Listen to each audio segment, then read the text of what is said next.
Let's see. Oh, I need to go to. Hold on a second, everyone. I am trying to get to you. Almost forgot to turn on something here.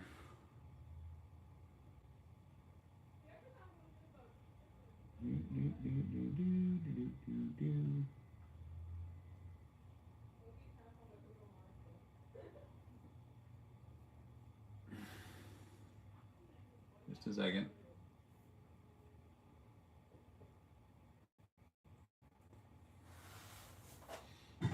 Okay. All right. Help us improve creator monetization during live streams. Show options. Okay.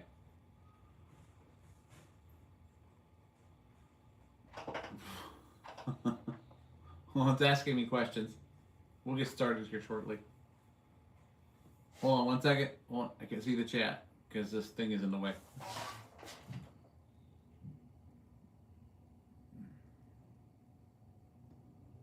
I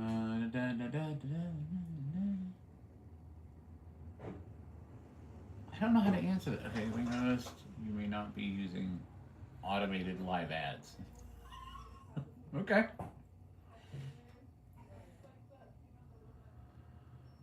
All right, fine. There. We'll just do that one. Thanks for your feedback. It's not 12:30. Why? Well, I mean, hey, I'd rather be early than late, right? Besides, it gives people time to kind of mosey on in if they intend on showing up.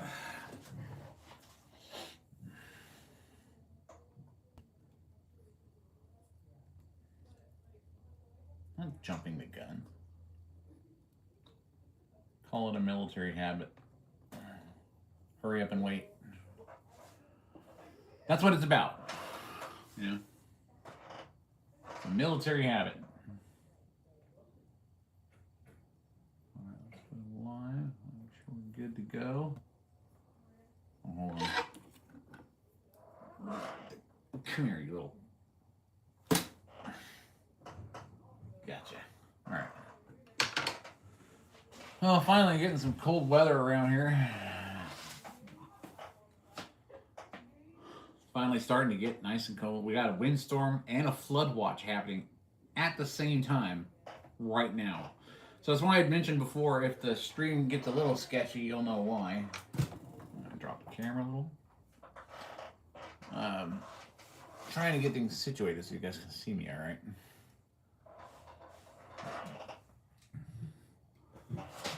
Hi, Oliver. Welcome. How's everyone doing today? I hope you're having a wonderful day. I'm just happy that it's cooler. That I've got stuff gonna be arriving in the mail. I got these today. I needed these converters. The TX60 to TX90 converters. I don't like the way that they solder them though, so I always take off the heat shrink and then I redo the solder and add wire between the actual jumps. Just because, I don't know. You know how they do it when they make them in China. They're just like, okay, it's done. Send it out. It might work.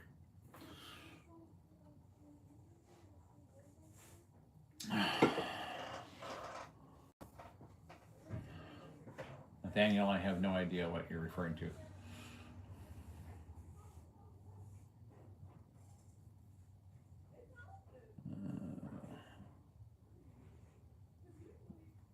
I like the name Batman 30. Pretty cool. Good one, Oliver. Another CD. This Friday and Saturday is going to be a downpour. Yeah, it's gonna get pretty bad, and I'm gonna love it. I'm counting on it.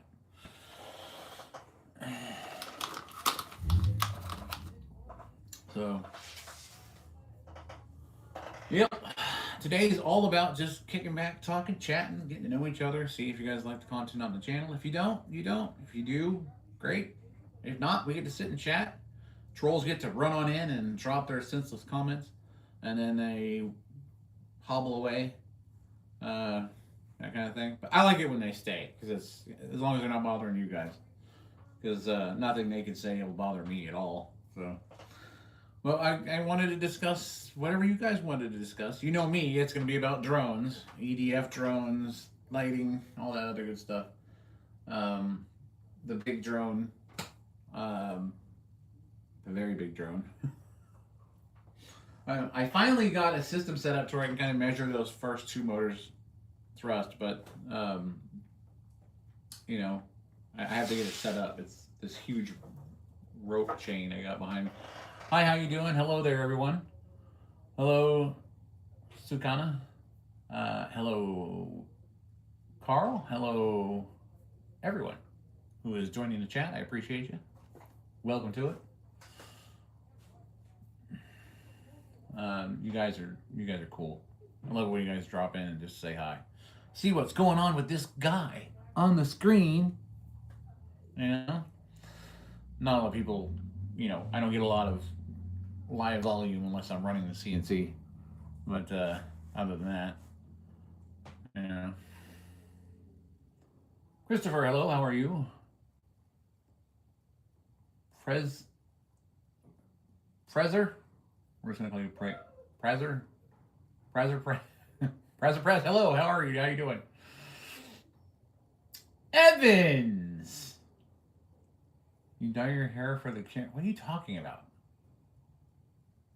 No, I don't dye my hair. I've never dyed my hair. I got it. I gotta go.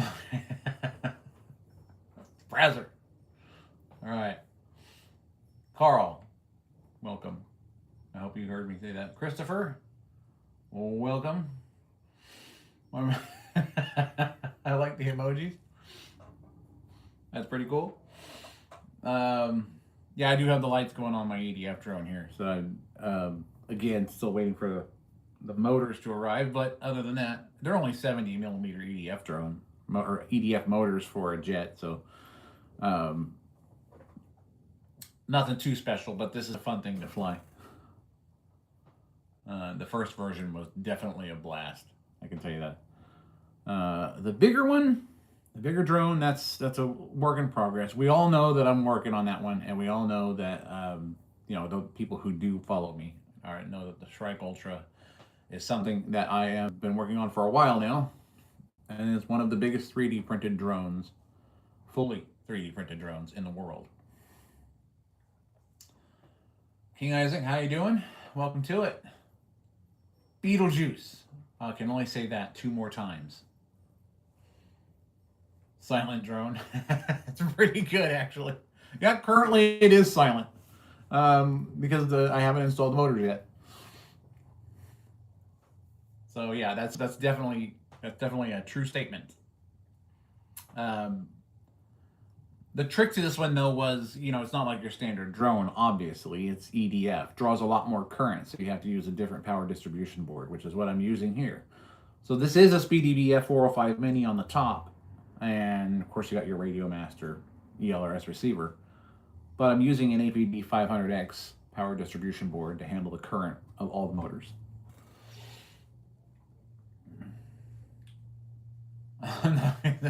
Beetlejuice. Oh, that's a 2.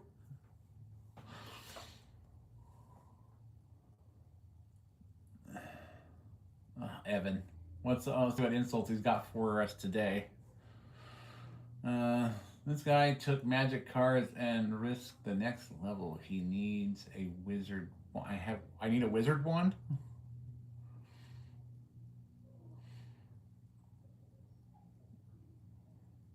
This one, no, this one isn't the UFO.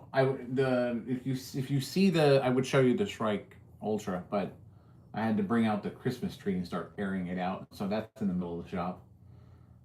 Maybe I could scoot over. Hold on, I'm gonna scoot the tree over so I can turn the camera and show you the actual drone project, the big one.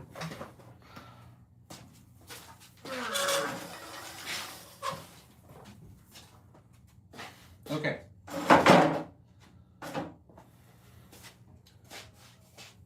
One moment.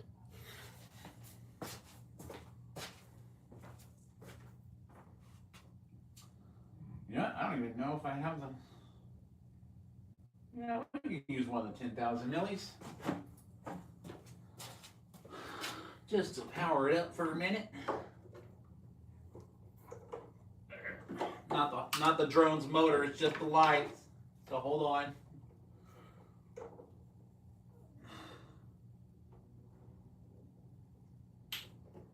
There we go. Ugh. Okay. So you've seen the little drone.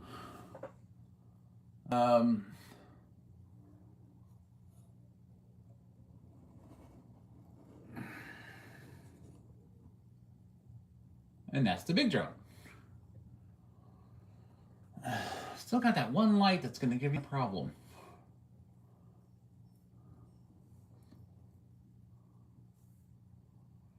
Yeah, that's usually the reaction people get. I'm 6'4", so I'll stand next to it to kind of give you some perspective.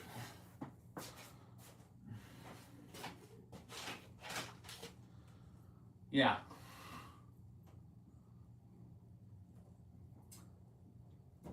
"75-volt motors, 18S ESCs for Mag Components. These are actually e-skateboard motors. Flip Sky 7070s.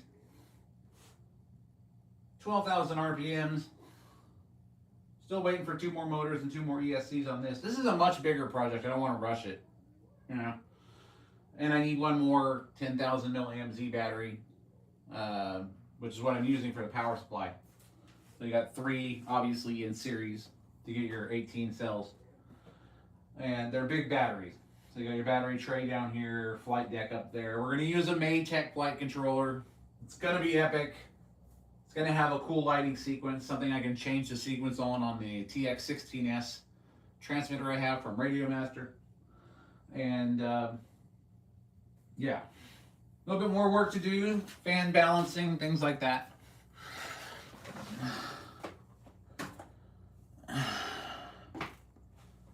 Welcome USA Inc. to the chat. Jesse, welcome. Everybody who jumped in. No, it's not going to be the assault drone. It's actually a project geared towards search and rescue operations platform. And to Russians. They're not going to have fun with anything. They want to. This is an FAFO drone right here. If they ever want to try it.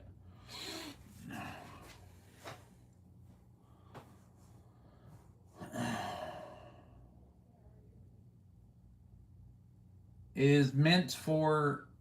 It's basically a multi-role platform: search and rescue, fire mitigation, reconnaissance, that kind of stuff. I have a lot of different potential contracts that we're going to be doing in the future. American made. I printed that whole thing with one printer, one nozzle, and 28 kilograms of clear PETG. So yeah, it's a massive drone.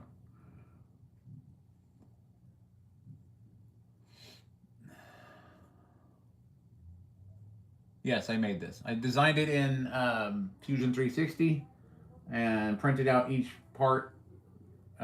It took a lot of time to print this, obviously. And like I said, it was 28 kilograms of PETG. Yeah. Oh, of course. I'm 6'4", like I said. So yeah, it's my medium-sized drone. I have a bigger one planned. But this is the prototype that we're using for the flight worthiness campaign. And then everything in here, even it's an 11-blade high-pass configuration. And basically it's EDF. I didn't want to go with open props because in the future when we start using stuff like this for personal conveyance, no one's going to use that, you know, those 2-seater drones with the big props and the 8 motors and stuff like that. And I've said it before, can you imagine a Black Friday sale with an open prop flying car? There'd be decapitations all over the parking lot. So yeah, everything's got to be sort of internal and ducted. So this is more of a test platform for all of those kind of scenarios. Search and rescue, it can lift a human being easily. I am going to get hopefully a CNC, a desktop CNC to get my, I need it to be 5 axis, to cut my blade geometry so that eventually I can move from printed blades, which by the way do work. If you look in the past playlist on this, you'll see where I've tested it. These blades do hold up. I've got to do some balancing, granted, but they do hold up fairly well under high RPMs. So, and it just sounds so. I just put out a long video on this where I was doing testing and balancing and doing thermal checks and things like that. It's one of my latest videos actually. It's out, and you can go check that out after this live if you're interested. But the idea obviously is to make sure that we have a multi-role platform that can be used in various situations. Law enforcement, fire mitigation, military, things like that. And I definitely plan on, I have proposals ready, but we're not gonna move forward on those obviously until I do the flight worthiness campaign, which is everything's balanced. I've got it in the air.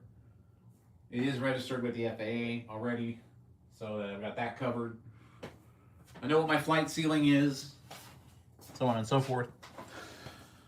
And this little one here is obviously part of an EDF swarm that I'm going to put with that one. So that's more or less the mothership, and it can send out these sort of reconnaissance drones. This is not always going to obviously work on lithium polymer. It's going to use hydrogen fuel cells in the future. So this is a huge. Well, it could deliver a human, not just a package. But yeah, it could deliver packages. It can actually deliver heavier cargo. So that's actually a good thing. This one is the Shrike V10. If you look on the Shrike concept drone playlist, you'll see the V10 Maiden. If you just try, there's one with music and one without. It's the same video. One of them, if it's just Shrike #Maiden, and it's the unedited video of the initial one I did of this. It's in a flat darker color with some OD green inlet lips and an OD green hood. So yeah, that one was successful. That was the first flight of that one. It was a lot of fun, and you know, that's what we're doing here. This one, the main system, and this one, the mothership and the smaller one will actually have swarm logic on board. So it'll be able to fly in welded wing formations. It'll be able to, the larger drone will be able to map the current area as far as I can get with the sensors it'll have on it. And then these will have sensors which can extend its mapping range and go out and complete missions. So that's pretty much what the whole point of all this is. Why did I go with EDFs? People sometimes ask. Yeah, taking soldiers on and off the battlefield, correct.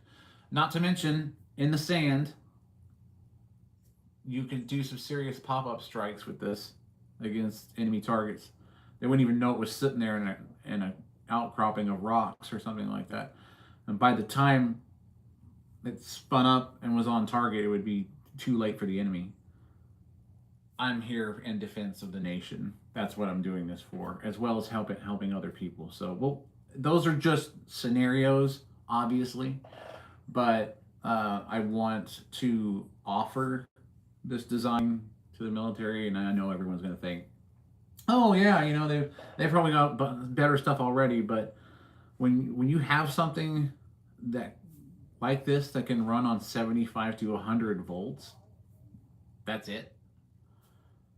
Is fairly disposable because it's either carbon fiber or 3D printed and can carry an extreme payload and or sensors and whatnot, then of course it becomes a very valuable tool as a multi-role platform. So right now it's in its show platform stage where we have the light show, we have The body's going to be full of lights, the motors, so on and so forth.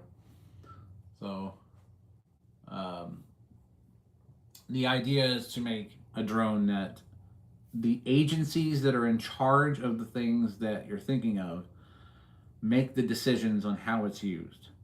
And I'm just making a flying platform. Nothing else.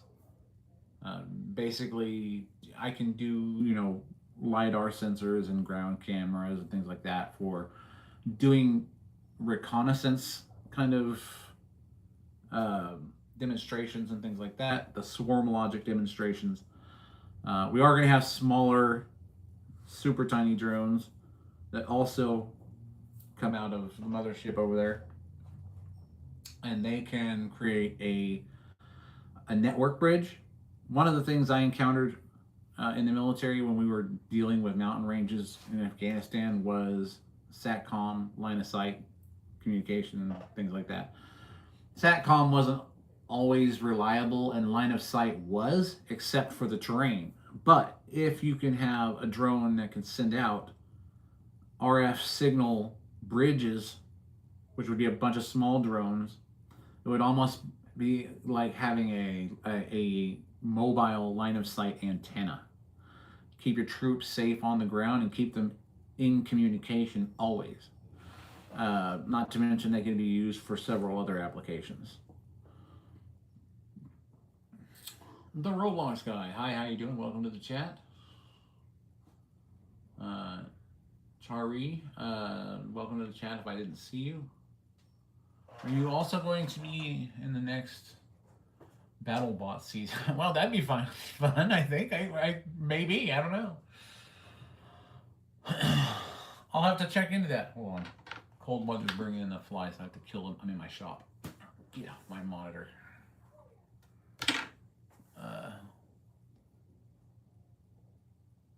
Well, this drone, as far as its cost to make, was actually I haven't really got a full total yet, but you figure 28 rolls of filament. It cost roughly, like $100, $180 for the carbon fiber tubing. I didn't use all of it, but each motor was about 100. The two of the ESCs was about $217, and I had to pay $59 for tariffs. It has roller bearing. I'll get a total. I think I'll get a total. I'll do a post, like components and totals, because that might take a little while. I've been building it for a while, so as I add different things, as I modify different things, before we do a maiden, it's been difficult to track a complete total. It hadn't even crossed my mind, really, because I was more into working on it than figuring out how much it costs. It's 3D printed. This drone's 3D printed. It's also been coated with a slight, very thin epoxy coat, just to kind of make the shell rigidity better. I wanted this one to be lighter than the first one that flew, in the one I mentioned, the Shrike Maiden. And then this one is also all 3D printed, with the exception of, obviously, the carbon fiber rods and the CNC'd. Well, I'll try and show them to you. Where are you? I added.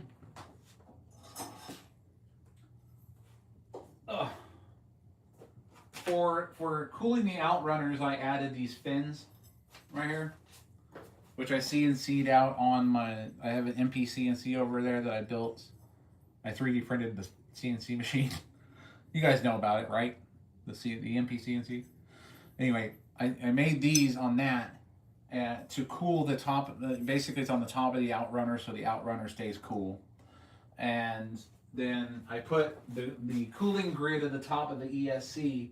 I made this mount to where it puts it directly within the airflow of the EDF.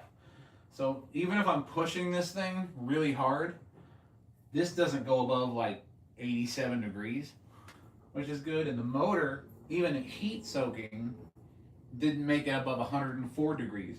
So my thermals are really stable. The thermals on this thing are really, really stable, and that's a big accomplishment out of just using aluminum and something I created in Fusion.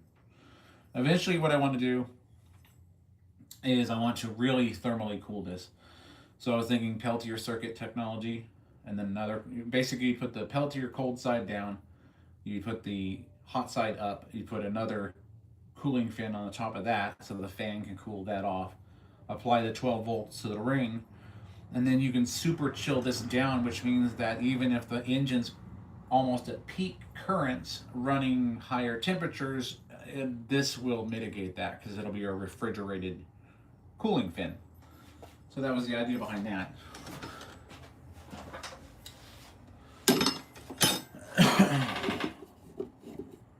Epic said hi. How you doing, Epic? Welcome to it.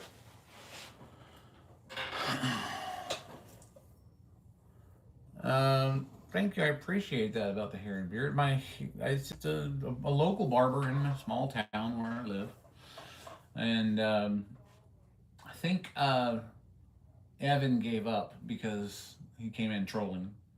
He's probably still watching. I said his name, so he's probably gonna say something now. But he said I dyed my hair. Does it look like I've dyed my hair? No.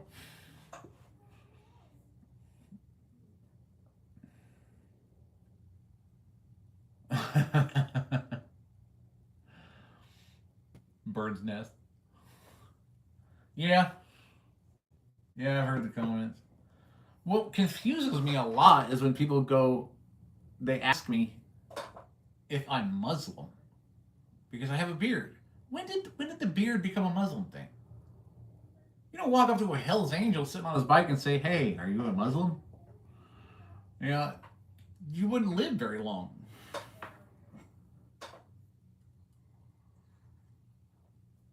I used the 3D printer I used to do all of this was the Bamboo Lab X1 Carbon.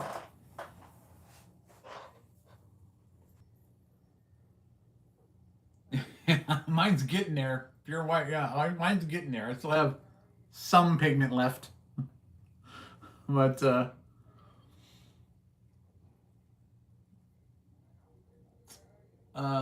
printer itself, how much was it? Well,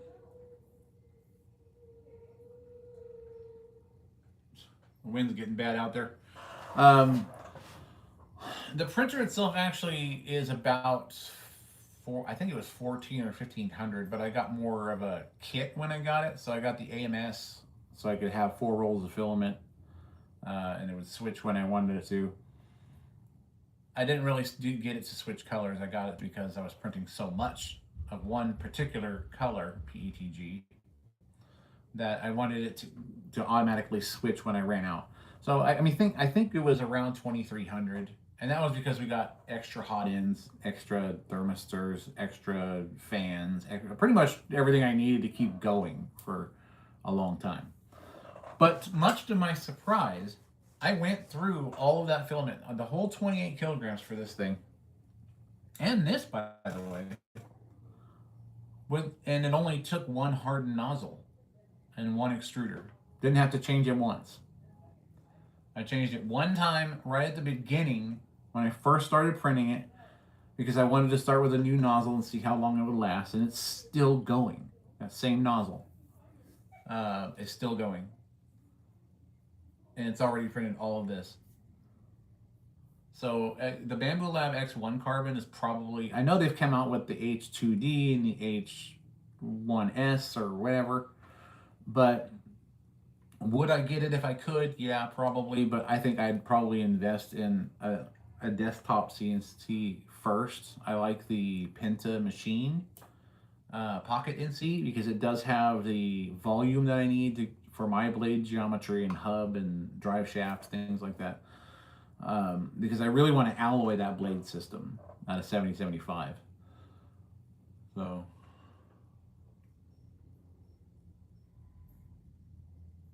Does he love drones? I didn't know that. Had no idea. I think they have a lot more resources than I do, but hey, Bill Gates started out in his garage. I don't really like him, but that's not my point. Um, I kind of started out in the garage too. I've always kind of been a creator of sorts because I love creating new things. And you know, if we're gonna have an infrastructure in the future that is flying cars, flying vehicles, open props aren't the way to go. Okay, that's what helicopters are for, and you have landing pads. To be honest, if you have a flying car that needs a helicopter pad, it's not a flying car. It's just another form of helicopter. So the idea is to get everything internal inducted so that you basically can drive this thing on the road with the wheels and then automatically go into flight. Something the size of a footprint of an SUV at the very most. Otherwise, it doesn't fit in the future infrastructure that we're trying to integrate it into. Um, so it can be done. It can be done, and Tesla already has the infrastructure for self-driving, so you don't have to worry about somebody going, "Well, I don't know how to fly a car." I can easily integrate this into the Tesla style navigation system, but still hands on. I'm not talking about sleeping behind the wheel like some people do. You always have to be aware. But most of the systems on board the actual craft that you can drive and fly on the road is going to be a system to where you can control it, but there's a lot of it that's controlled by its own logic, as its own onboard AI, an array of sensors, an array of different uh, secondary uh, distress systems. So you've got parachutes and things like that, all kinds of stuff. So it's not just about, you know, hoping somebody knows how to fly it. It'll be just as easy as driving the car in the air as it is on the ground. So that is the whole point. And if the military wants to use something like this, like you're mentioning right now, as a battlefield style drone, then if they want to adopt it as that and put their own tech into it, um, but use my design and things like that, and or even if I subcontract out to them in the future, it's not something I can predict or even talk about, even if they let me in the future. Um, I think that yeah, this would be some serious advantage on the field of battle, and because one, you're never going to see it coming, and how and here's the thing, everyone's like, well, it's EDFs, so it's really loud, but I'm sorry, I when I was on Fort Gordon, we had there was a celebration going on behind operations in the field where we did our PT and stuff like that, and we had a couple of F-18s do a flyover. Well, one of these F-18s got really, really low, and before he went over the field, he banked over operations. We were standing outside waiting for him. I didn't hear him until he crested the tree that was 100 feet from me. And then when he banked, then you could hear it because those engines were like I could read the numbers on the bottom of his engines. That's how low he was, and that kind of tells you that when it comes to EDFs, you can get low, you can get fast, and you can be silent.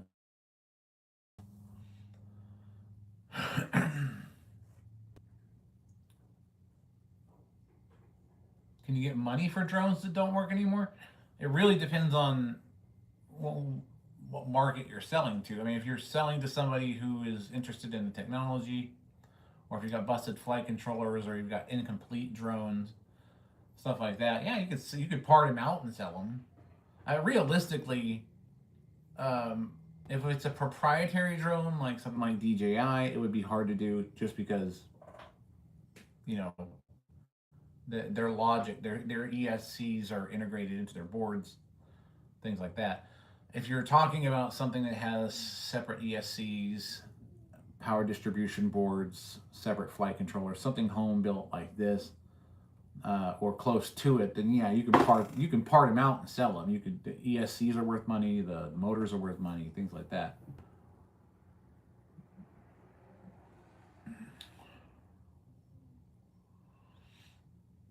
So yeah, it's very it really depends on the drone. Flash forward, I think I've seen that one a couple of times. How does it compare, you think, to the Bamboo Labs from Carbon? Because I'm gonna be honest, I'm just happy I don't have to do any bed leveling anymore. The very first one of these, you'll notice it was I printed it in white PLA, and I tested it right out on my street. And I encourage you to go to the Shrike Concept Drone playlist. I think you'll enjoy it. I had wild ideas from the very beginning, and then I kind of had to go back to this quad style to understand how EDFs communicated with flight controllers and how to understand how to control that current, because most people are using stacks and they're doing 4S EDFs. These are 6S EDFs. This is a 6,000 milliamp battery that's in here that runs it, and that's completely different. You have to have something that can handle the current. And I've seen somebody, they either had the idea later on. I don't know. My drone was out there for a while, and then I saw somebody else try to make one, but they use a standard drone stack. And what are they doing? They're popping capacitors every time, and they're using 4S, which requires way more current. So yeah, you're gonna pop caps doing that. So I moved to hold on, I'll answer your question here in just a second, Jim. Um, I moved to 6S because the current was lower and I would get more power for the volts, um, and more RPMs times the kV equals, or more voltage times the kV equals more RPMs. So, but less current, and the current is what kills you. It's what overheats everything. Plus, I'm not using the onboard power distribution board on the flight controller because this is a SpeedyBee F405 Wing Mini. I'm using it solely for the signal processing for the D-Shot ESCs, these iFlight ADMs. I also changed the PX capacitors out for YXF capacitors to handle ripple and everything else to smooth out the power going to ESC. So now when we're running at D-Shot 600, it's super smooth. The lighting is also not controlled by the flight controller. It's controlled by an Arduino that I'm using on the rear that's using 12 volts off of the APD 500X power distribution board that's underneath. And I can pull this back and kind of show it to you. So hopefully you can see it. So it sits under there and powers the flight controller, and it powers the lighting, and it powers any peripherals that I want. I can still power peripherals off of this because I'm pulling 12 volts from the APD for the SpeedyBee. So if the SpeedyBee needs to power other peripherals like the GPS, which I have here, I don't hook it up when I'm doing testing because I hate waiting for satellites in the garage. But you know, when these motors get here, I'll be putting these in. Like, and I said this before. You taking off Roblox game? Roblox guy? Fine. Thanks for stopping by. Appreciate it. Yeah, less current. If okay, so let me kind of back up and explain. Um,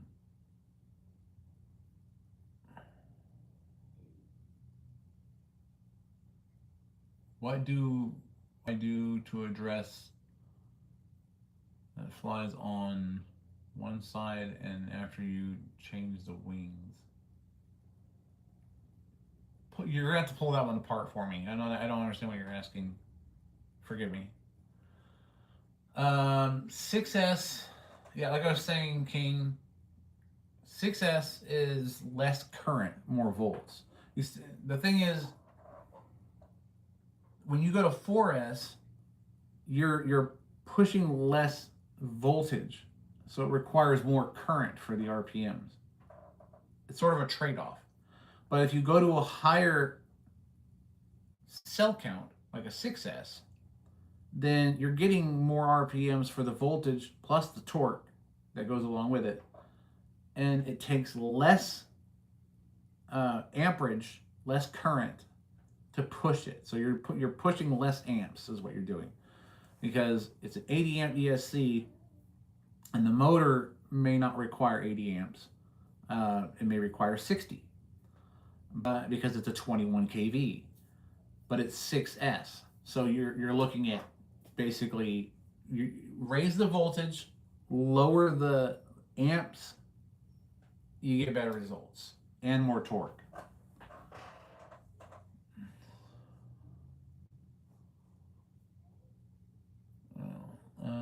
So I got a drone that flies on one side, and I change the wings. What do I do? Well, I don't know what kind of drone it is. I could definitely try to help answer the question.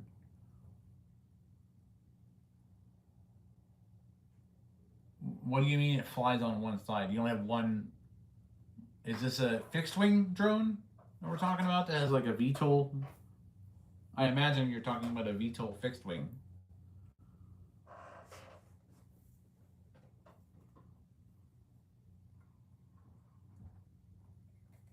And it all really, before we can even start to diagnose that, it would be a matter of, are you programming it through iNav, ArduPilot?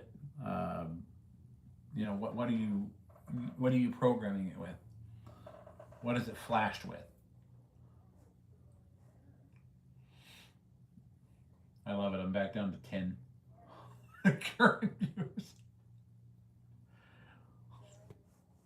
nobody likes an old guy, I guess. Now everyone thinks I'm old, but because of the beard and everything. Misdirection. That's the key. So yeah, if it's a really cheap one from I understand. But is it a fixed wing one, or is it just a quad style? Whoops. Hold on. Sounds like you're talking about a fixed wing drone.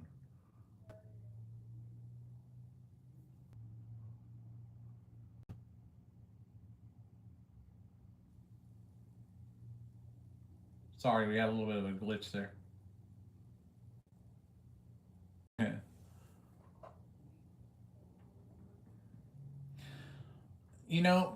Epic, I will get to your question. I just need to know a little bit more specifics on it. But John, to be honest, for me, I wasn't into flight controllers at first. I was an old school RC pilot, total S bus from the beginning, because I flew a lot of fixed wing aircraft. And then I kind of got into the drone field, and I started getting into flight stacks and building your own drone and choosing a stack that works. Realistically, if you're going to get into building drones like this, I would start with a familiar system. SpeedyBee makes some great stuff. I use iNav to program it.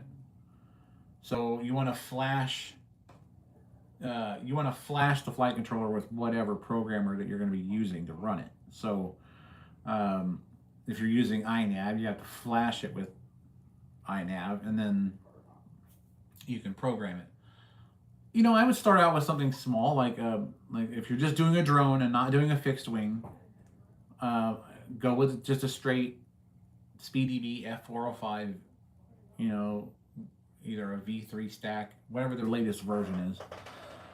Get yourself some, it should have an integrated ESC in there. Find the motors that match your ESC's max current, things like that. Whether it's 4S, 3S, that kind of thing. The stack should tell you what it can handle, anything from 4 to 6S or something like that. And then you decide what motor you want to push, what battery you want to carry, design your frame or buy a frame. But start off with your flight controller, get that, and then go, okay, this is my flight controller's capabilities. I've read up on it. Now I know what components I want to buy next. And then, to be honest with you, I'm not gonna sit here and say I know everything. I could tell you how to program it. Um, but I will mention, I'll name drop just because if you really want a guy who's into building drones specifically for FPV flight, Joshua Bardwell on YouTube. He's really good at, uh, you know, getting you up to date. He's got tons of videos on how to put drones together. He talks about components and things like that. I could talk about, started pouring just now. I could talk about the components, but a lot of my stuff is specific to my design and my future. They might not be something that is good for your adventures. If you decide to do FPV drone flights and things like that, using the goggles or even line of sight flying, things like that, or racing them. I suggest Joshua Bardwell or Bacon Ninja. He's good. And they don't pay me to say that. They don't ask me to say that. I'm just going to tell you these are the guys that know when it comes to building, when it comes to building drones that are designed for either FPV or racing, things like that, or just cinematics. You're going to get a lot of information from them. Mine are, like I said, very specific to my content, what I'm trying to accomplish. So I can talk to you about what I do and why and what I use, but if you really want to just get into the FPV scene or the racing scene or just build your first drone, I could do a series on that later. But I encourage you, if it's something you're interested in doing, Joshua Bardwell or Bacon Ninja. Those are the two I watch. They're good at what they do. Okay, so tell them I sent you. Shameless plug, right?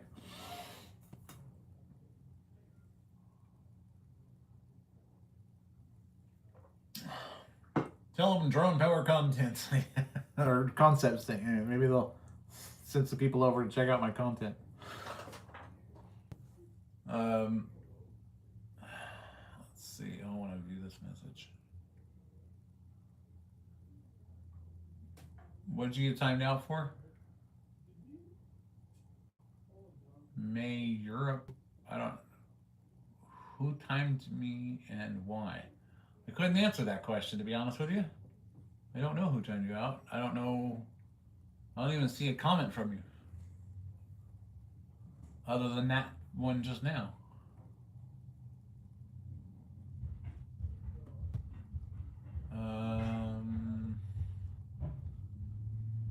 Yeah, I don't know who timed you out, man. Wasn't me.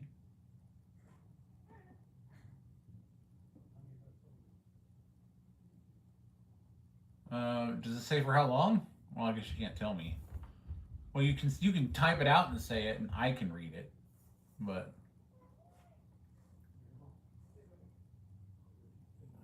yeah, I'm not sure who timed you out.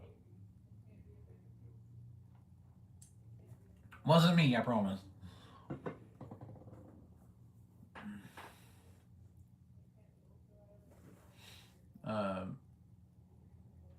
But yeah, basically that's the when you're building your own drone. I don't want to miss anybody's questions. Let me go back here. Epic, we still need to figure out what's going on with your drone.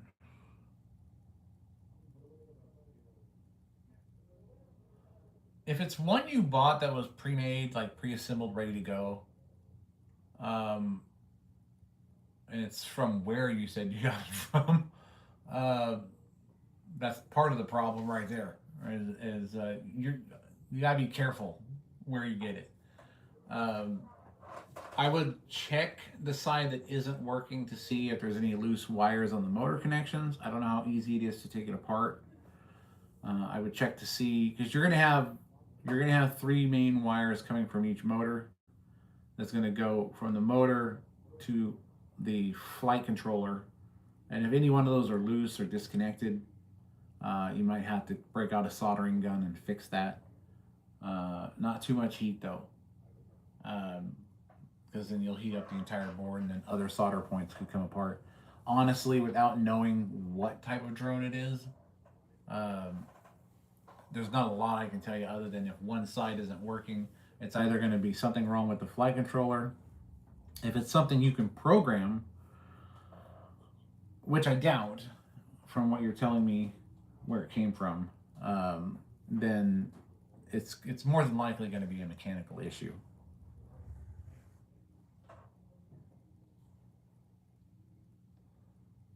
Yeah.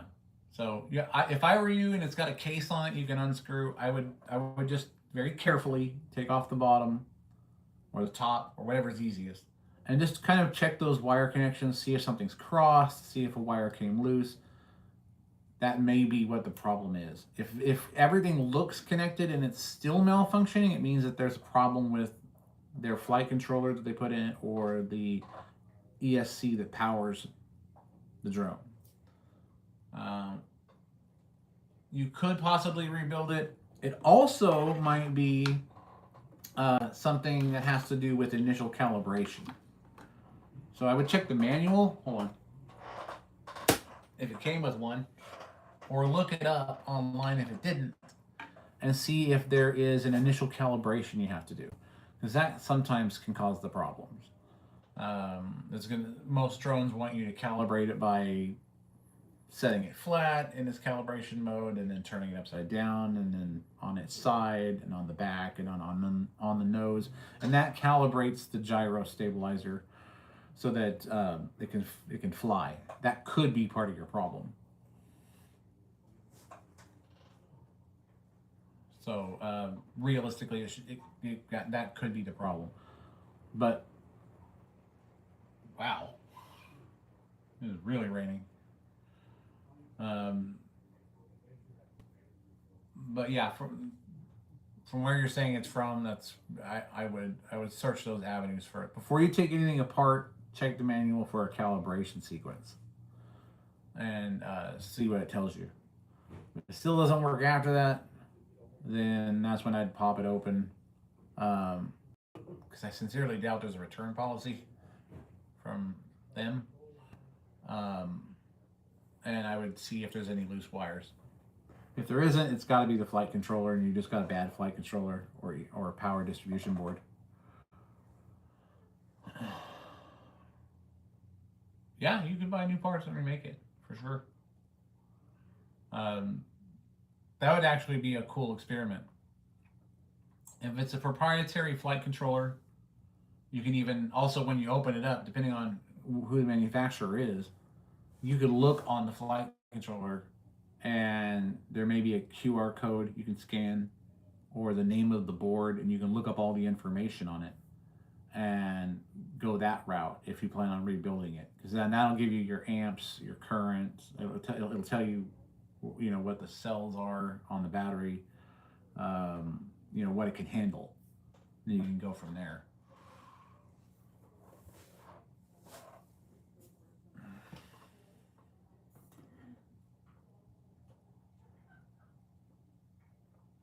Don't ever think of it as a loss, though, because you can turn this into a learning experience. And, it's always about innovation. So if you take it apart and you go, okay, well, they put this flight controller in it.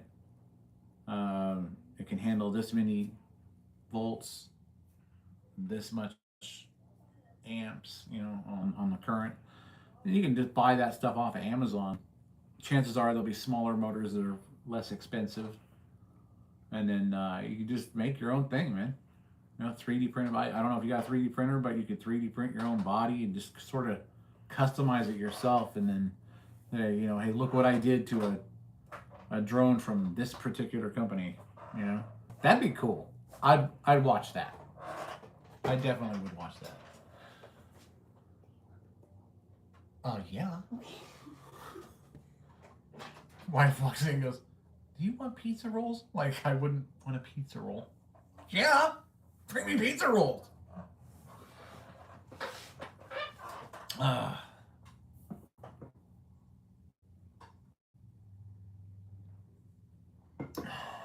So,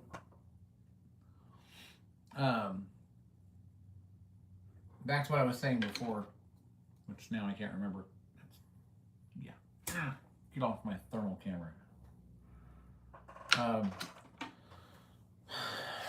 So this one, this drone here, like I said, it's gonna run on 6S 70 millimeter EDFs. They're 2100 kV. Thank you, my dear. They're 2100 kV. I'm hungry. Sorry.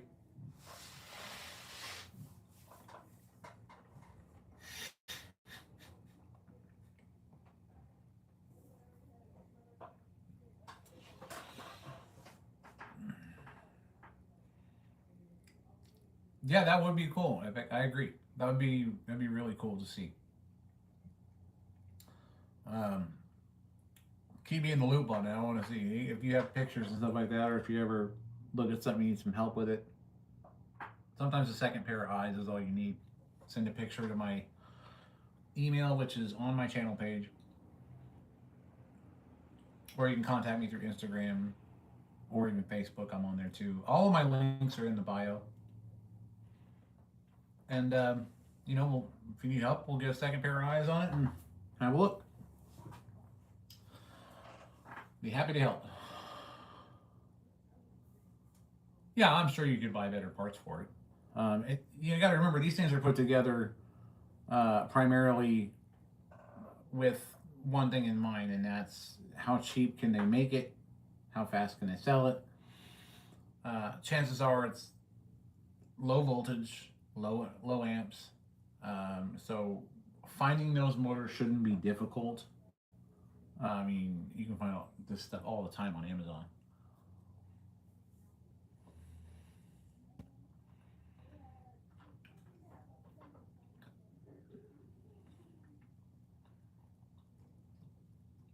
Are you talking about this drone here as far as thrust, or the other one?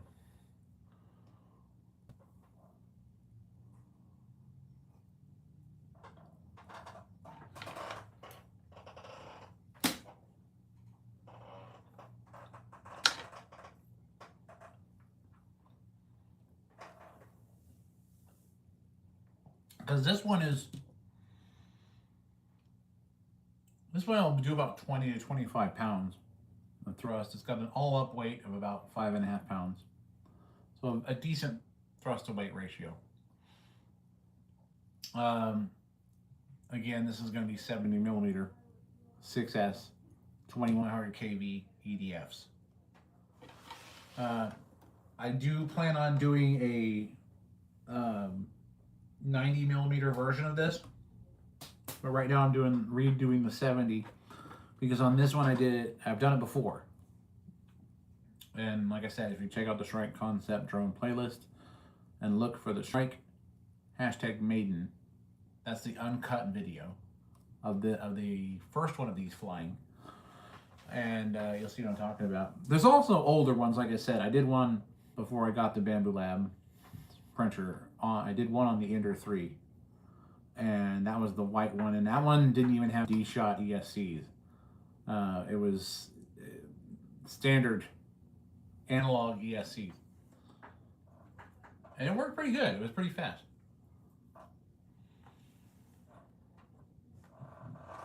But this one's got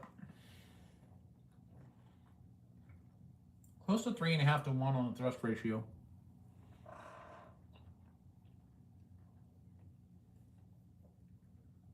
So yeah, you're looking at 3.5 to 1 on thrust. This one over here, a little bit more.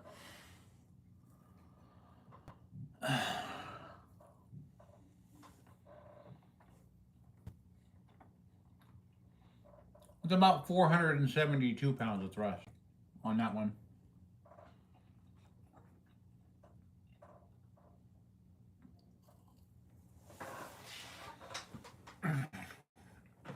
Ugh. So this one,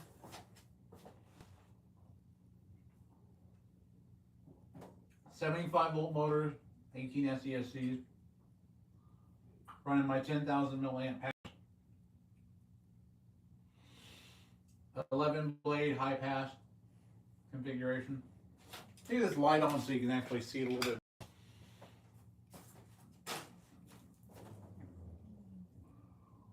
That's got some power. Still got to get the 2 motors and 2 ESCs in here to finish it off. Plus, I'm going to use a Maytech 877 something. I forget the model number. It's a Maytech flight controller. But it uses drone can, and these ESCs also use drone can. I've never used drone can before. So it's different from just running straight signal wires. So I'm anxious to try it because drone can is really good at monitoring the RPM output and smoothing out the power and so on and so on. It does everything that you normally would have to program.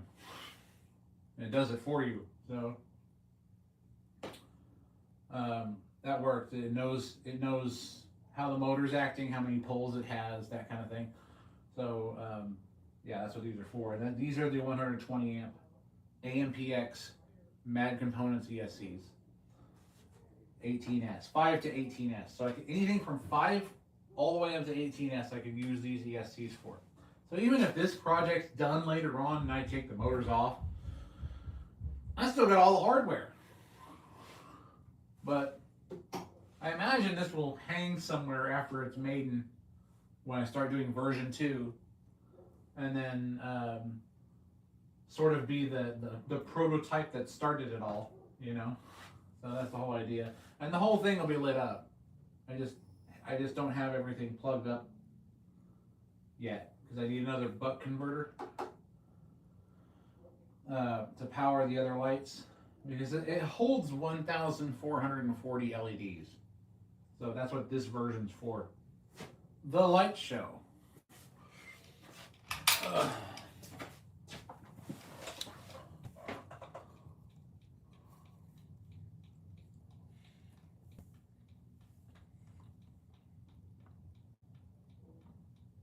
Dog ate my homework. I don't love the name. Welcome. Welcome to chat.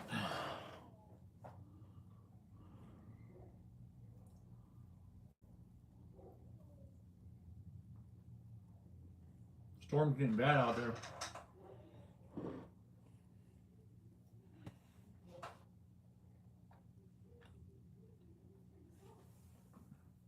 I bet. What size is the small drone?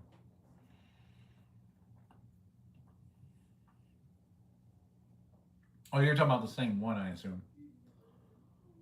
I assume you're talking about the same one.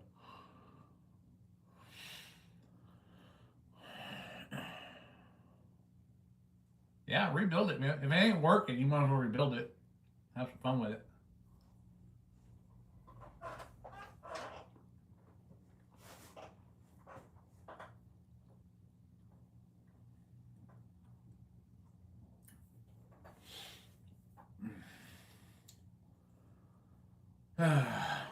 So yeah, today's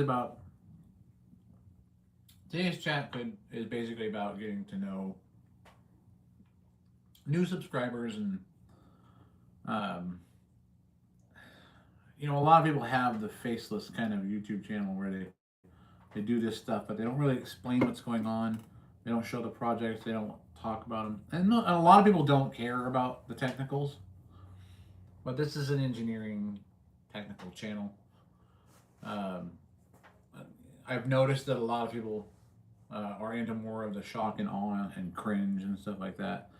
That's kind of what gets the views. So while I'm growing slower than those channels, those will burn out quickly. And here, when I have somebody that's interested in what I'm really doing, that sub really counts. It shows that I've got a loyal base that really wants to see what's going on, and they're interested in the work. and they're interested in the results. Yeah, there's going to be some cool stuff going on. The flights, there's already some flights that I've done with these versions. Um, the dill drone, that was fun. You should look that one up.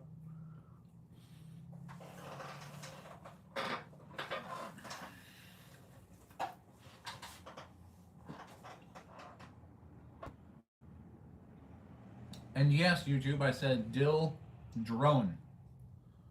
Like dill pickle. Yeah, that kind of stuff. That was funny. And I did this really cool short with it where it was kind of an epic intro. When I flew it, I left angle mode off. So the dill drone was kind of flopping around through the air.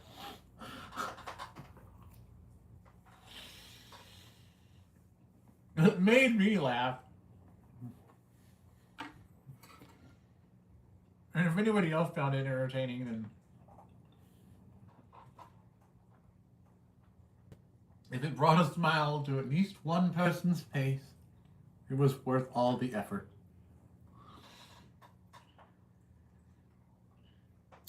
It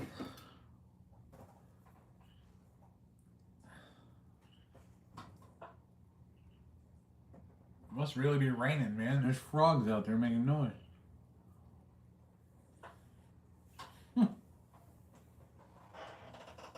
Kind of funny.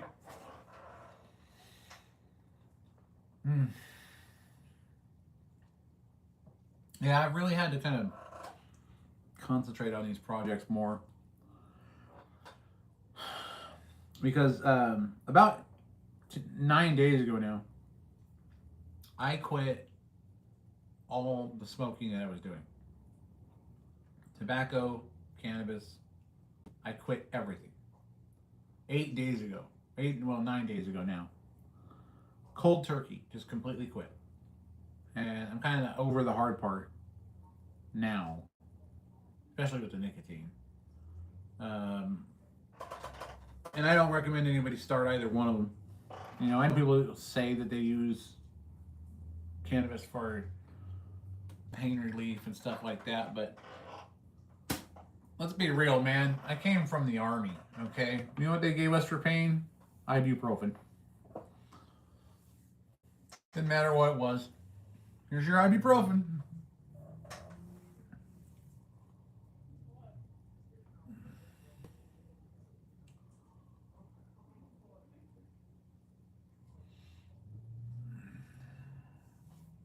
Oh, you know the shirt? The shirt says things, but that's really ambitious for you. Oh, yeah, it just says, sorry for the mean, awful, accurate things I said. So, yeah. I get a lot of cool shirts, you know. One of them says, I gotta find a stupid thing. It says, everyone's entitled to my opinion.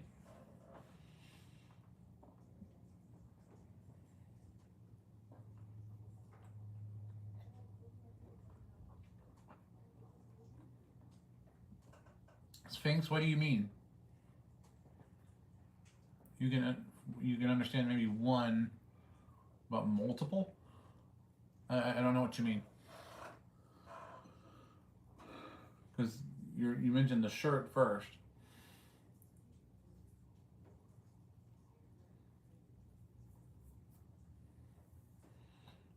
Are you talking about the things themselves?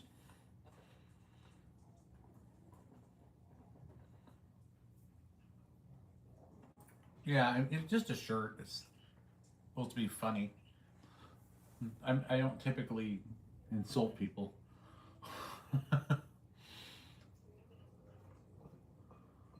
No, I think he's actually. It may be a compliment. Uh, he's saying that he doesn't imagine me saying awful things. Okay, yeah. See, this person is saying that they were timed out, but I never timed them out.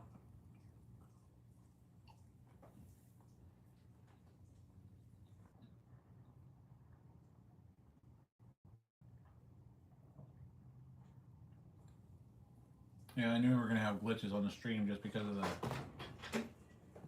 That's because you can't see the things that she or he is saying in Who? hidden messages. Mahi. I have timed him out. Oh. So she's asking you to like certain things. So yeah, she deserves to be timed out. And then she comes on and says something innocent like, "Why are you timing me out?" Oh, one of those. Yeah, so just ignore it. Well. Yeah. My I have no idea. You're not NPC.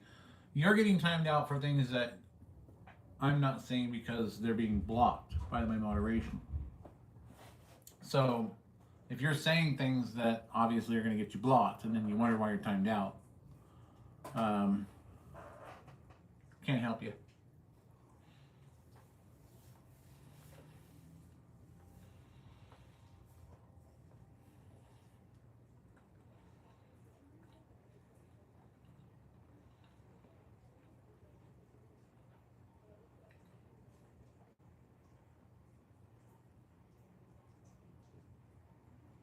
No, no one's hacked my stream. You're being a troll. Not a very good one either. Zing skibbity!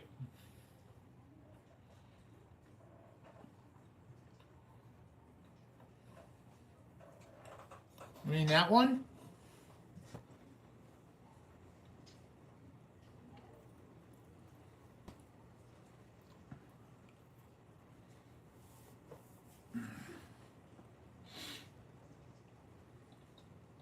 Hold on a second. If you're not a troll, then you won't mind this.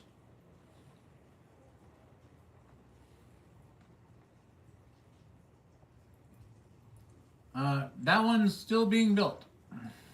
I'm waiting for 2 more motors, 2 more ESCs. I know, I might.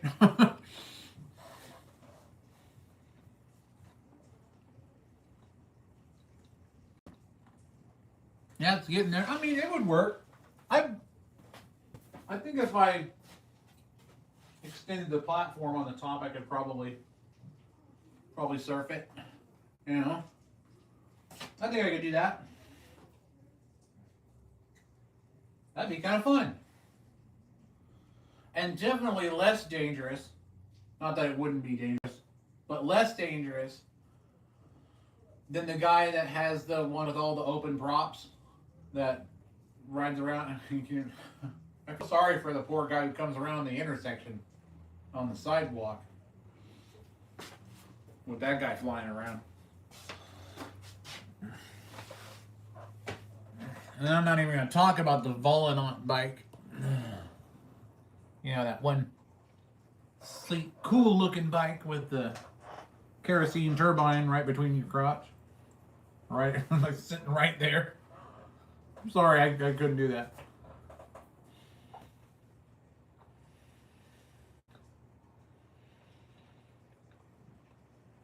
There's no aluminum in this one yet. Carbon fiber tubing, yeah. No aluminum yet. Eventually, I'll CNC the blade system, but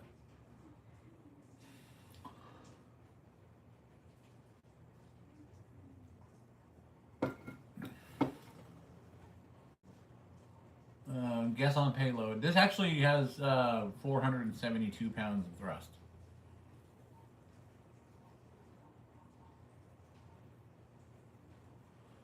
This one's the for the flight worthiness test on this one. It is all PETG. Yeah, even the blades.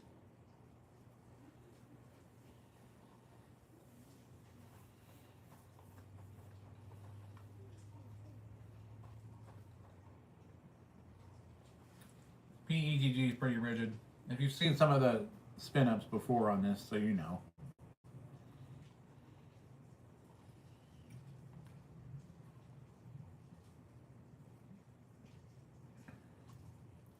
The moderation lady. The moderation lady is my wife, and she's seeing comments that you are not seeing from particular individuals, and she's blocking them. That's what moderators do. She doesn't control my life, though. That's kind of odd way to put it.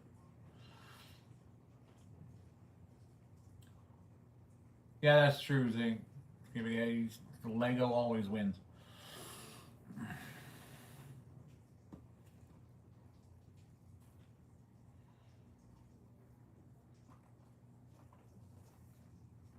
Okay, first off, she's not toxic. She's better than most people out there. However, you're toxic. And now you're gone.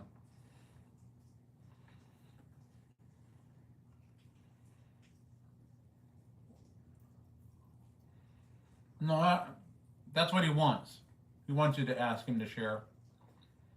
He's gone 24 hours.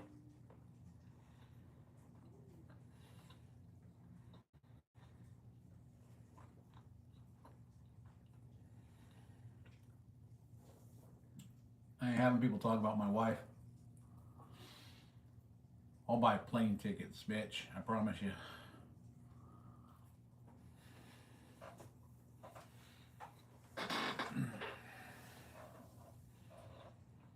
We're talking scorched earth, motherfucker.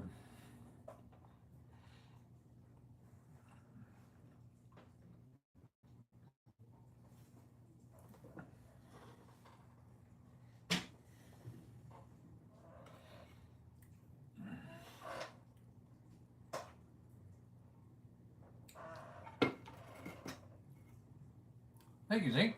Appreciate it. Trying to get ready to play the Santa role.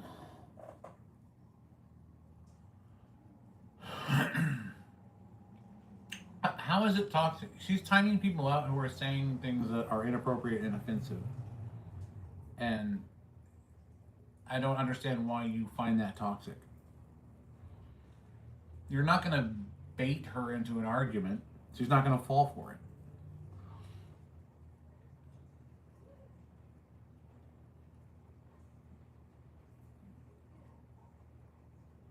On Big Drone, Zink?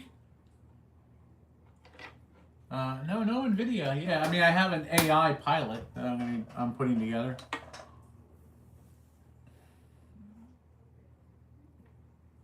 She's a moderator. That's what moderators do. That's like you complaining to your parents that they micromanaged you when they're feeding you and changing your diaper. No, if somebody comes in here and starts saying stuff that you don't see because she's moderating it, then she's doing her job. And that's to keep people from offending other people in the chat. The fact that she's offending you by moderating to keep this classy is hilarious.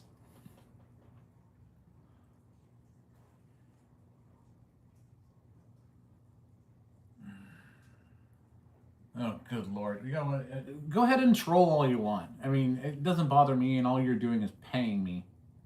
So, every time you feed the algorithm. No, Sphinx, I don't think, Sphinx has that in him or her. So, there's Mai again. Okay, I tell you how we're going to handle this.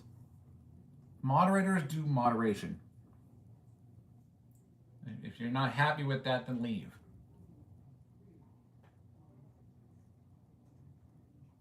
That's not even a sentence.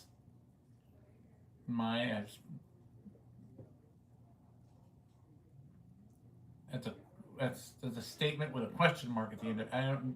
You might want to reword that one.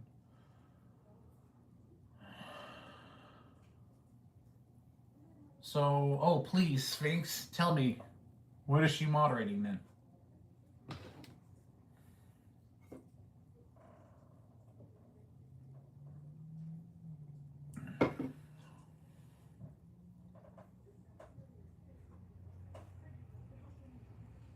I have no idea what that means, Maya. you're gonna have to.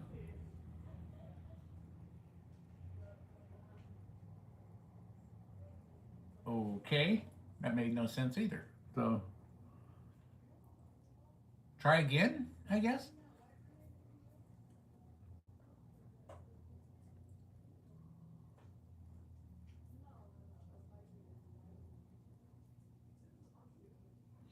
I mean, I get what you're saying, but still, do you have a point? And Sphinx, do you have a point?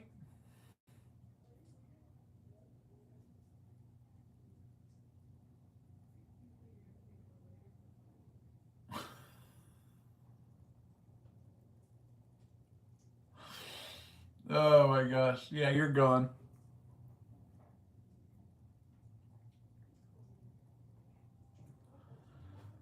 All right. Let's see here.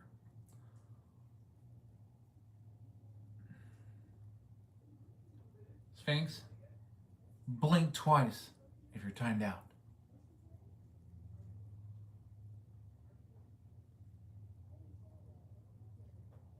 Yeah, probably definitely a bot.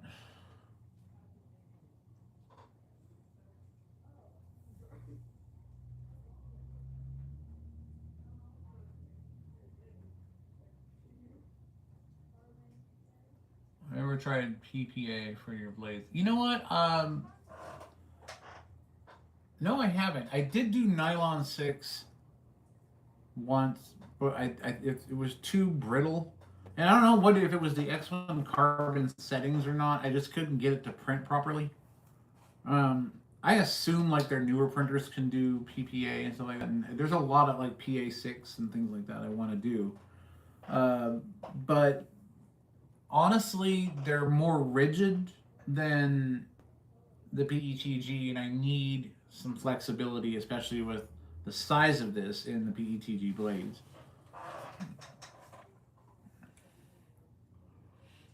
So I don't know what those things are either. Clap and helm. I keep getting jewels sent to me, so.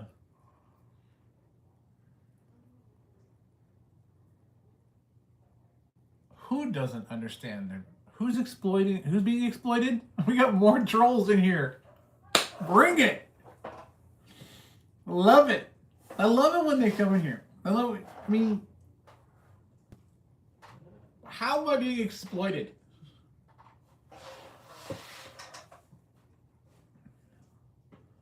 Yeah, I don't know what the jewels are for.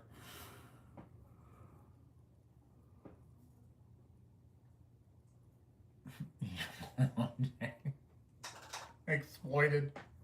Sometimes I think people in here just need, they walk in and they're like, somebody hug me. That's all they want, you know? Attention. I tell you what.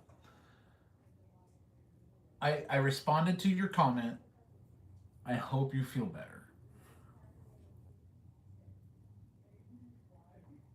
Yeah, keep talking. Oh, you're just paying me is all you're doing.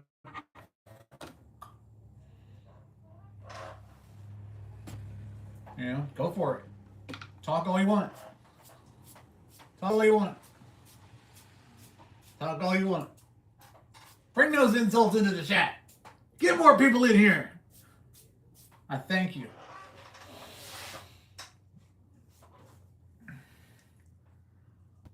I love it. I absolutely love it. Because one, it doesn't, first off, I think this is what makes the trolls angry, is it doesn't bother me at all. I find it wildly entertaining. And the fact that a teenager or an adult or whoever, however old, I mean, you're acting like children, so I would say children, but you actually take the time to go to somebody's channel just because you're either sitting home alone in the dark, and you know you're upset at your barista job because coffees are too hard to make, so you want to insult somebody else on a stream who's doing something that you barely understand, and that's that. I find that so entertaining. You guys entertain me more than I think I do you, because when the trolls come in here, they don't know what they're looking at. They've got no idea. This is an engineering and technical channel, but I do like to have fun on the chats. So, yeah, I think, oh gosh, he changed his name and then came back. Good Lord, Jamie. Or Evan. I think it's funny that people come in here and do that. It's like, if you're gonna troll, that's fine with me. That's totally fine with me. Your insults don't bother me at all. Again, they feed the algorithm. So yeah, you're paying me. And for me, so I don't care. Have at it. Because when this is over, when the chat's over, when the live is over, what have you gained? Nothing. Hello, Philippines. How you doing? Welcome to the chat.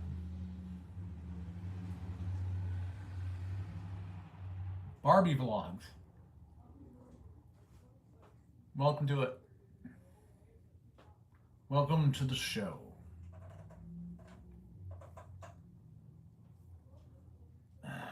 It gets quite interesting in the chat. For some reason, I don't know what it is. I attract a lot of these trolls. They literally get mad at me. For no reason they sling insults. I mean, I know I'm sexier than you are, but you and way more well endowed, I'm sure. But you don't have to take it out on other people or me just because, you've got, tiny pee issues. Or your mother held you too much or not enough, dropped you on your head, something like that, or, was doing some illicit substance while breastfeeding. I don't know what your issue is, but it still feeds the algorithm and pays me, so have fun. Notice how they all go silent? Oh, we don't want to help him. That's how you deal with a troll. You ain't got to time them out. You gotta say, hey man, you're helping me. Thanks a lot. Then they shut the holes in their face. So anyway, back to what we're talking about. I'm glad we're all having a good time here. I know I am. Hell, I think you guys are more entertaining than my entire chat. just listening to you. But for the people who honestly want to know what's going on, what we're building, so on and so forth, check out the channel, check out the content. Plenty of playlists out there you can get to, and check it out. These chats are more or less to let people know what's going on, get to know you personally, and put a face to the channel, put a face to the project, and establish a rapport with the audience. And most of the time that means, fighting off trolls, but hey, that's fun for me. You don't know. I miss war. You have no idea how much fun this is for me. So bring it if you got it. But apparently that's all that they have, because looks like they gave up.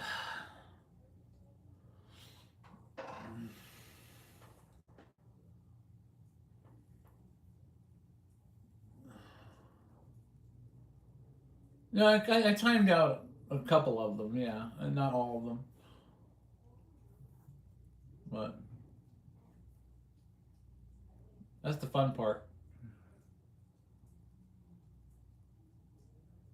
Yeah, the Philippines. I got people all over the world that watch me. Australia, Indonesia, China, Japan. Gosh, everywhere. I am all over the place.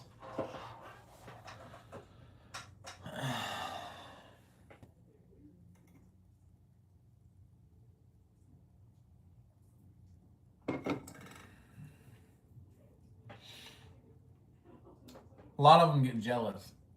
You know, a lot of the funny thing is most of the trolls are from local areas in the United States, which are fun because it's funny because I get more respect from other countries than I do the one that I'm in, which makes sense because I'm conservative and they're liberal for the most part and complete and total fucking morons.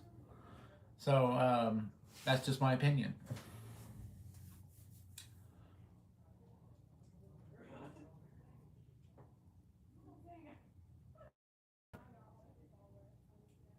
Past 15 minutes, you've timed out. I mean, do you want what? Don't act like you can take trolls and time them all out and then say, "Oh no, no, no." I think you misunderstand, even though you didn't finish the sentence. Um, if someone's insulting me, I don't care. If someone's insulting a moderator or somebody else in the chat, that's when I get rid of them because they don't deserve that. You can come at me all you want. Inappropriate in that manner. I don't want to have to subject most of the people who are watching to that kind of thing. So that's when I'll time them out. But in general, they don't bother me. It's just funny. It's funny to watch somebody melt down for no reason in their first comment.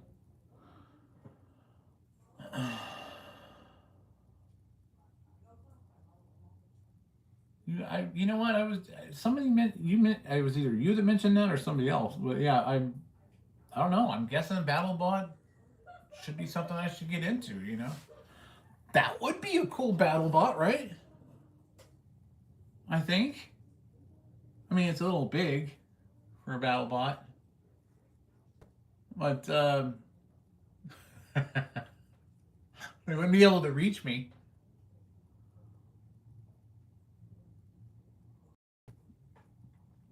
So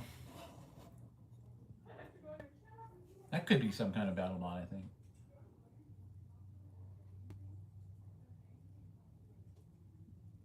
Well, uh, OJ, I think you're probably misunderstanding it then. So, yeah. Yeah, the idea is to protect the people in the chat. Not so much myself. I can protect myself. I don't, and I personally don't care what they say. But when they go after people in the chat, then that's when I have to step in and do something about it. So, yeah. And people's opinions of me, like you thinking I'm hypocritical or whatever, that doesn't bother me either. So, yeah, it doesn't hurt my feelings. But like I was saying, I enjoy chatting with everybody on here. The but the moment they go after somebody in the chat, then yeah, game on. Hello, my dear. How are you today?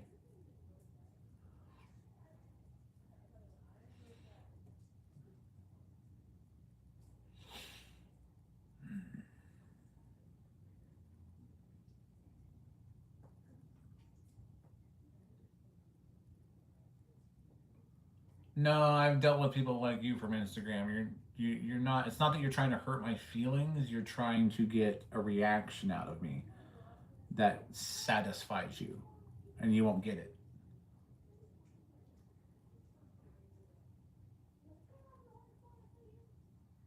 I'm glad you checked in, sweetheart. So yeah, that's what you're hoping for, OJ. You're hoping for. Well, the shirt. What about the shirt? Does it offend you or something? I hope it doesn't just offend you. I like to do it in group. I like to offend groups of people. Take what? You're either missing the point or you're not listening, which is typically the kind of thing I have to deal with on people on Instagram. You know, especially when they say we live on a flat Earth. That shit's funny. Um, yeah, I knew it was coming too. So yeah, it's not about taking it. It's about protecting the community that's watching. Um, what is it you think I can't take specifically? I'll wait.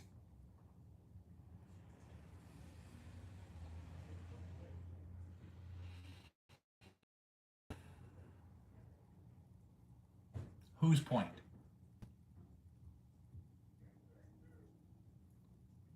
No, whose point? What point?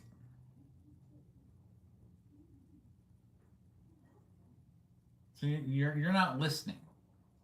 And this is the same thing I go through with the Instagram fights. You're not listening.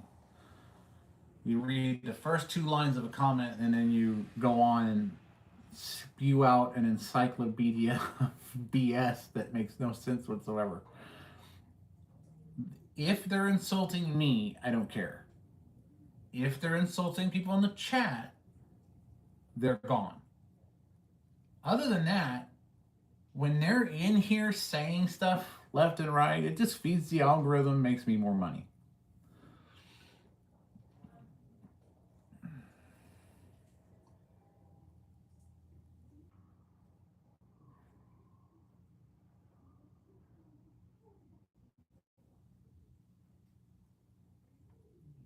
Oh, I didn't know that there was supposed to be, I didn't know that the shirt was relevant when it comes to hypocrisy. What a ridiculous statement. Your shirt says this, so you must be hypocritical by timing people out for insulting others in your chat. How did you put that together?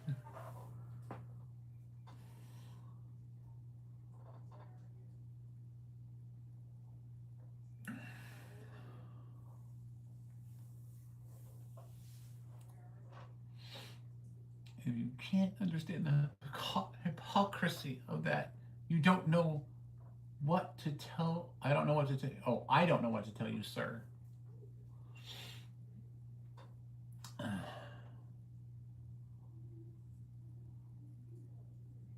You have no idea what you're talking about. None. You're just like grasping at straws. It's funny. It's funny.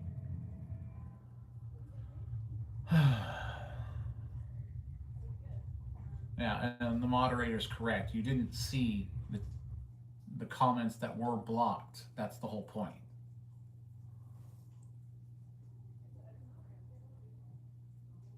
Hey, John. Thanks for stopping by. I appreciate it.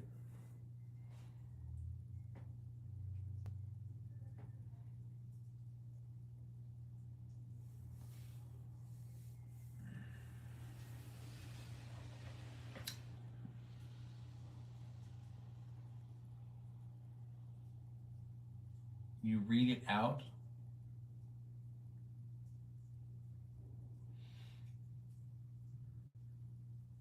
You think that's funny that I read it out? I like to acknowledge when people are speaking to me.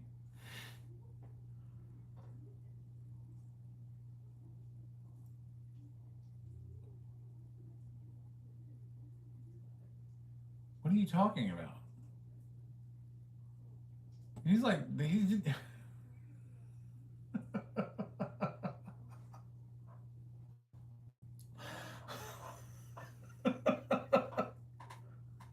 I think OJ's cheese has slid off his cracker.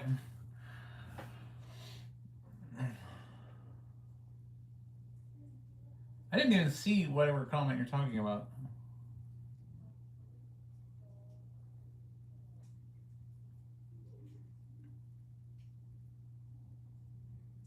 It says you read it out. LMAO.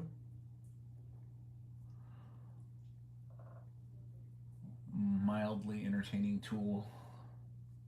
The only reason why you're still here.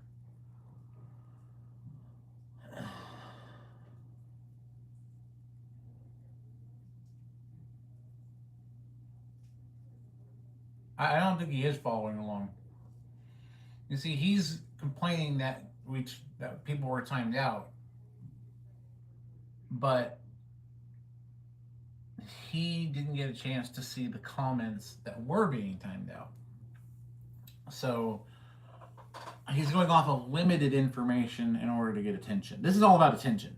This is all about attention. It's all it is. That much is obvious. Doesn't actually want to talk about anything productive. Just wants to critique me. This channel is for drones. Like that one, and this one, and that one, and this one, and that one, and the big one. And the chats are typically just to get to know people and talk to them about the work. And occasionally deal with a few ignorant people. But it's all good. All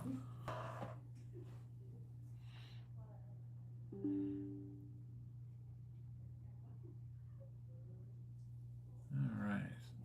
No. What's that?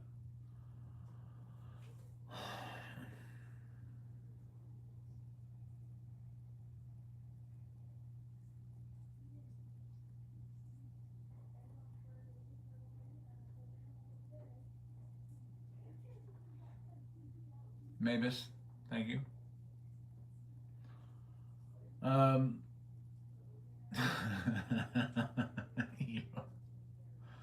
just gonna let you handle this one.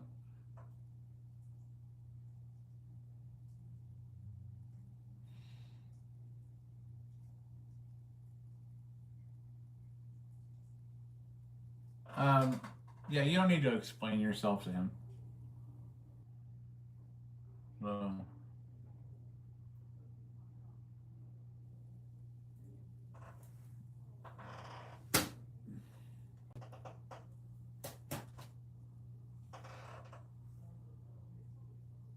You didn't see it because it was blocked.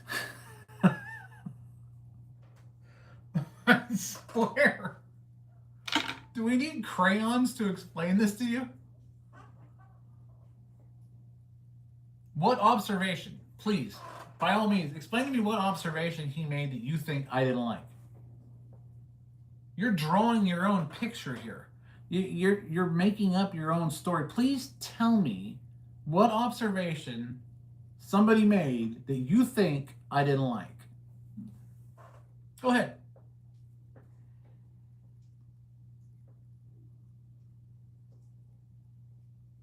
I'll wait.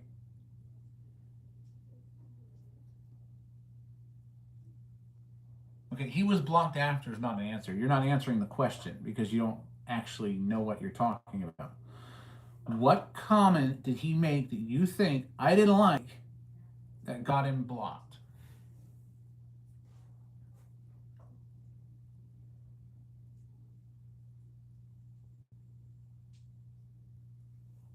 For what comment?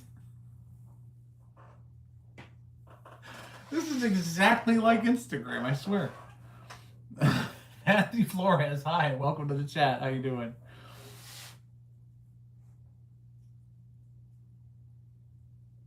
Okay, so you have no idea why he was blocked, but you're trying to tell me that I wasn't justified in doing it, even though you have no idea what he said?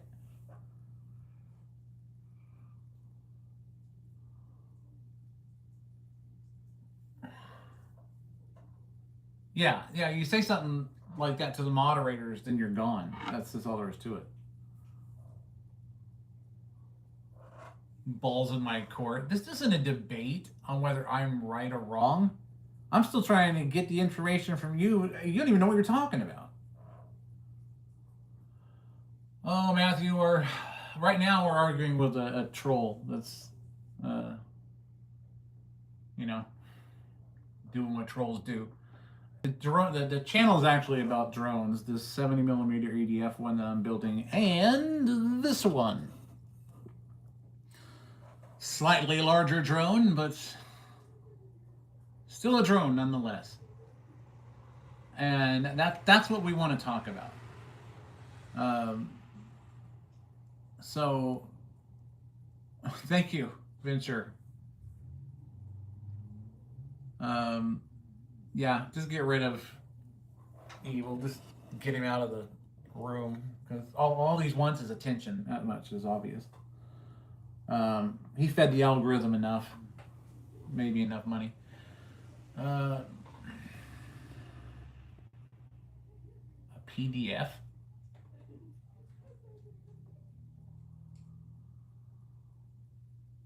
Fox, I have no idea what you're talking about. I think you may have stumbled into the wrong channel.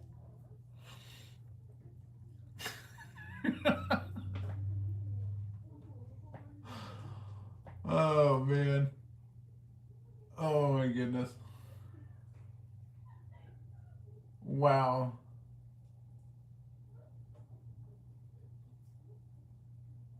PDF file? Oh, you're saying that because you're afraid to type it out. We have another troll.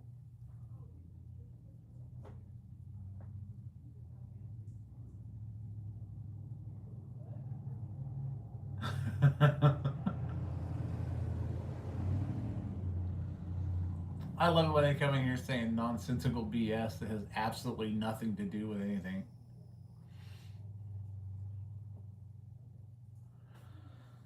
But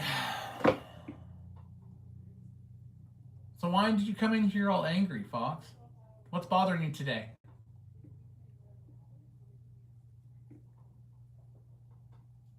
Anything in particular?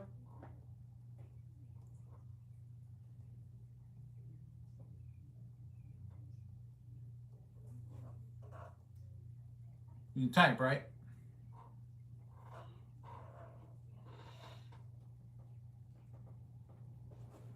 Just waiting.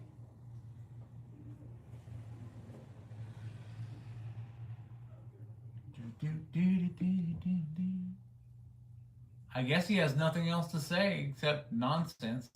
So go ahead and let him sit in the corner and think about it for 5 minutes.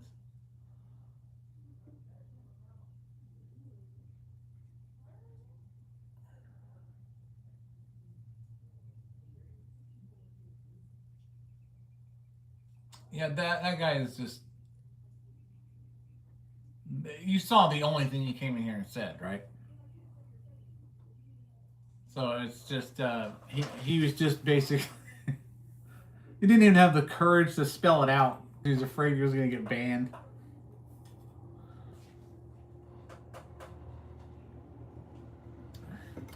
And I only timed him out for 5 minutes. The reason why is because I want to see how angry he is when he comes back.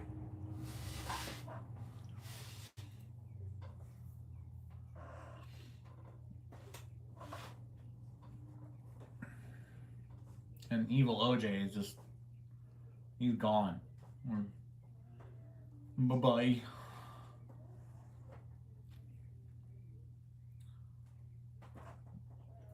That was actually pretty funny. Getting rid of him like that.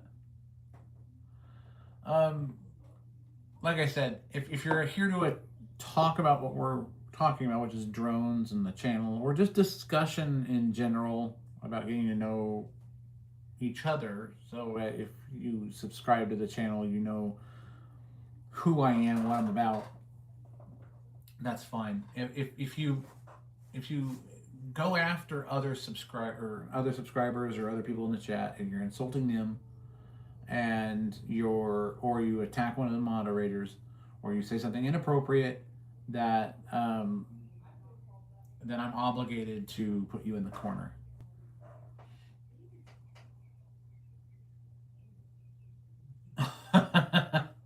Yeah, I just got it.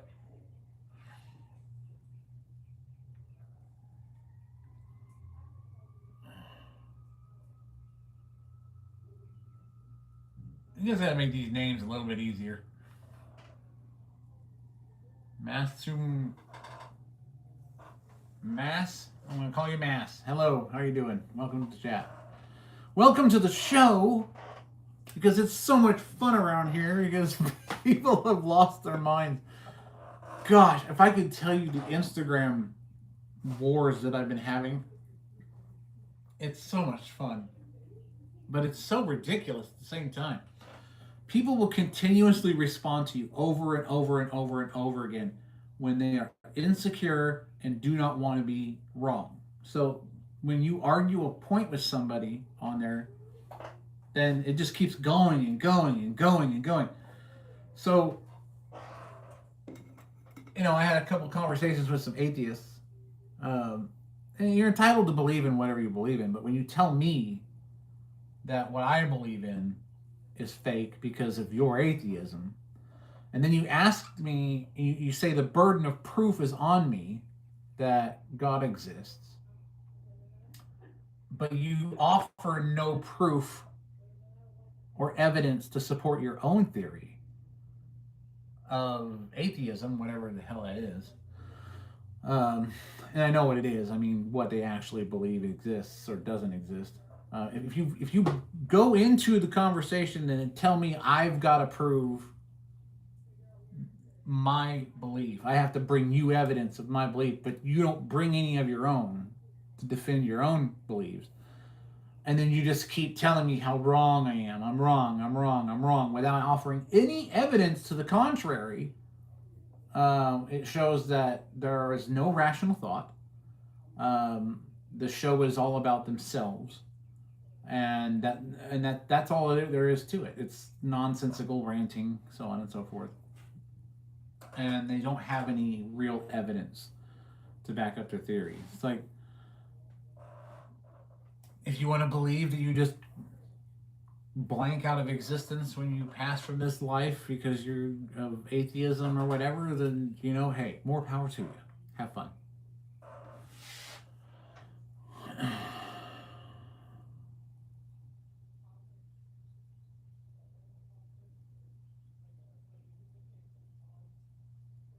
This is this is it's an EDF drone, 70 millimeter EDF engines. I'm waiting for those to get here.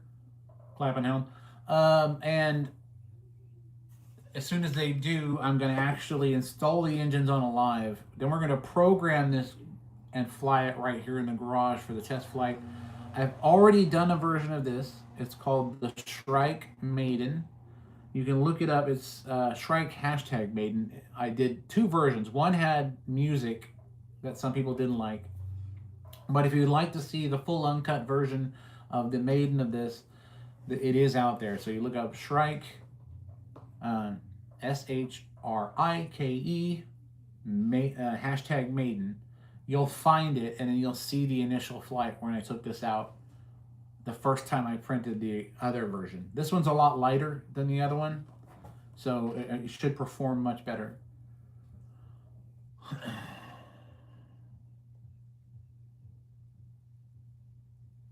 Matthew, what are you talking about?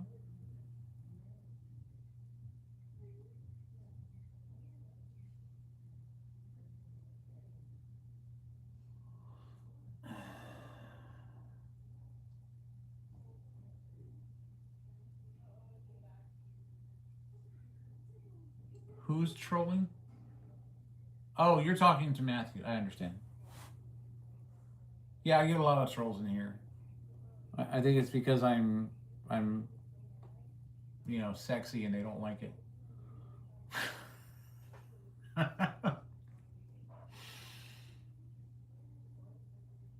Hey, it's all about having fun, man. I get it. Just don't disrespect anybody in the chat. You can hit me up all you want if you want to disrespect me. I don't care. But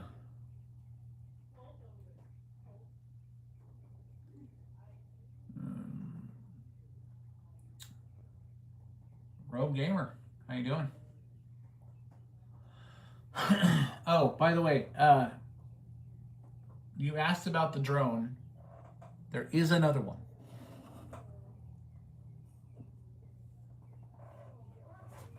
So you saw the 70 millimeter version. Now you're staring at the 340 millimeter drone.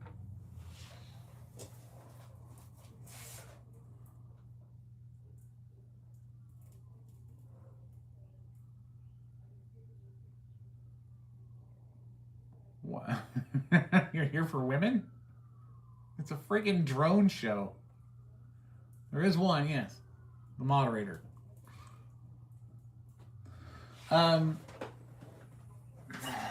This drone is a little bit bigger than the one that's on my table. Just by a tad, you know. But she's gonna be fun to fly. So we look at the rest of the parts. But I want to get that 70 millimeter in the air again. Because that one was fun to fly. And I can fly it in here. This one I can't fly in here, obviously. But that one I can. So you look at the size difference between, you know, you've got the 70 millimeter version, which will have the 70 millimeter EDFs here once they arrive, Clapham Hill. And then you have the 340 millimeter 11 blade high pass version with 75 volt motors and 18S ESCs. Hold on, I'm going to unplug these lights. I don't want to kill my battery. Here, we got one, and these are the batteries right here. Let me turn this light on for you so you can see it a little bit better. I'll be running off of 3 of these to power it for the maiden, and then eventually that will run on hydrogen fuel cells. Gotta charge all those up. This runs on a 6,000 milliamp that's in there. So the all-up weight on this one's about 5.5 pounds. I have changed the capacitors, like I said, for better capacitors from the PX to the YXF to handle the ripple current better and smooth out the power to the EDFs. So when the EDFs arrive, we are going to put them in here live. We're going to program it on iNav live, and then we are going to fly it for the first time right here live on the next live once the motors get here. Then I'll schedule that live. So that is the plan. And then of course this one. Oh, that one's gonna be fun. It's gonna be terrifying to fly, but it's still gonna be fun. Yeah. No matter what happens with this one, it is a prototype. It's still gonna be fun to fly. All right, back here. Back over here.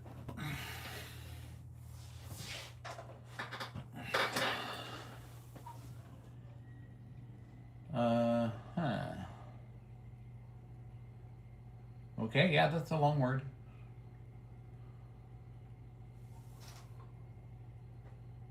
Glory. Who has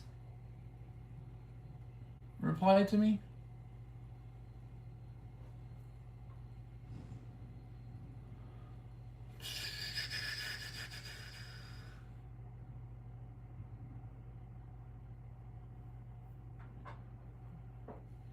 Stupid. Come on, come here.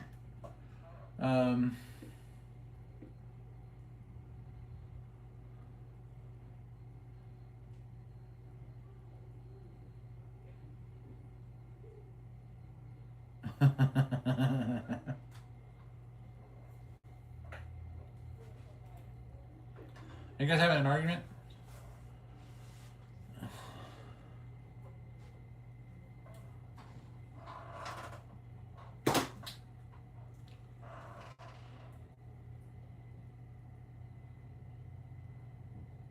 Who doesn't like you? I assume you guys are having a chat amongst yourselves now.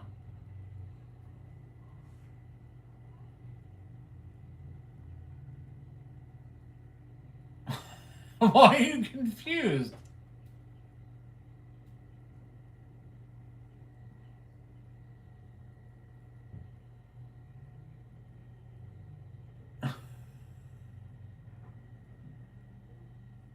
Over what? The chat or what I'm doing here? It's got to be the chat because the stuff I'm putting together is pretty self-explanatory.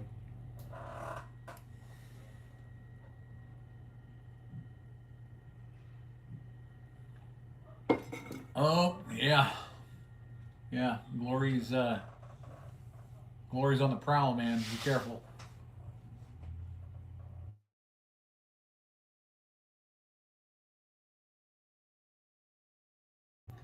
Did I lose audio?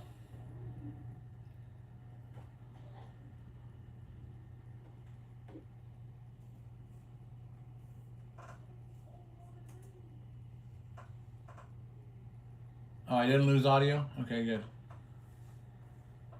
This one fly is a... I need an assault cannon. You know that one thing, the one you put salt in for flies? Why what? Why are you asking that?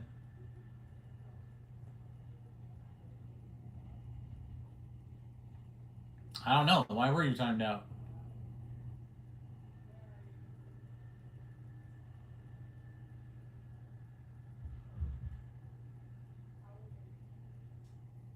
Yeah, I should get a picture plant. That's what I need. Put them all over the shop. You know, it's normally this time of year when it starts to get, because I'm surrounded by orchards. So when it starts to cool down, then it gets bad with the flies.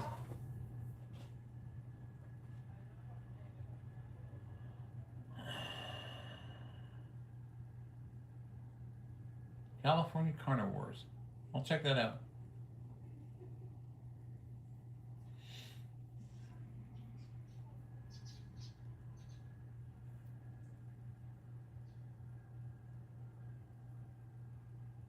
The Roblox guy.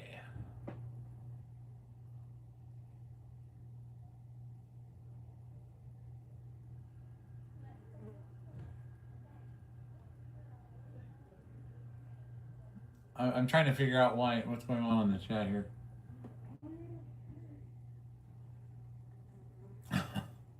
Glory's got it though. I trust him.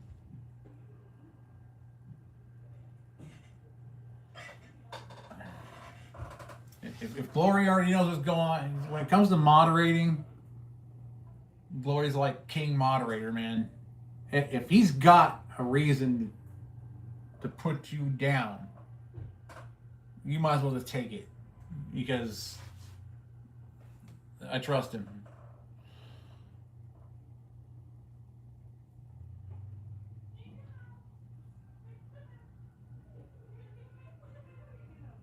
If it's a misunderstanding, then explain in explicit detail.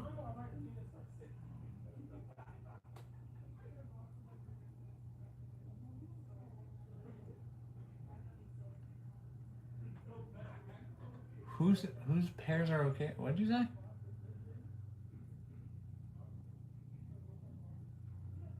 Oh gosh. Who hasn't heard that soundbite a million times, pears?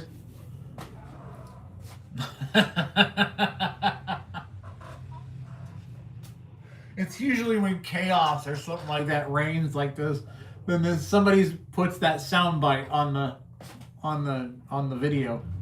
Well, Pears is on it. He knows we.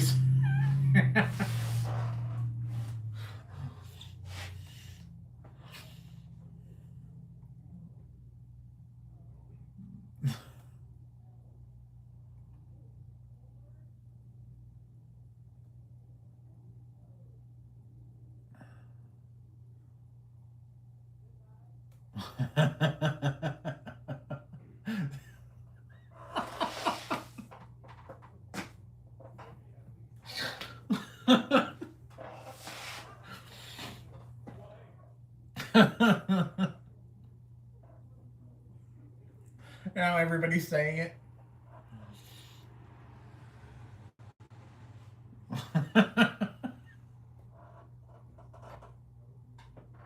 You guys are nuts, man. That's funny. I saw that on Instagram a couple of times, and it was just total cringe with that soundbite. And I was like, what does this mean? And then I started to it started to click, you know. And I was like, oh, okay, I get it. And then, and I'm sort of honored that you're saying it in chat.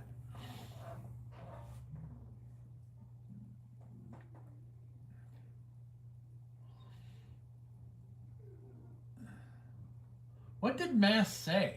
Oh.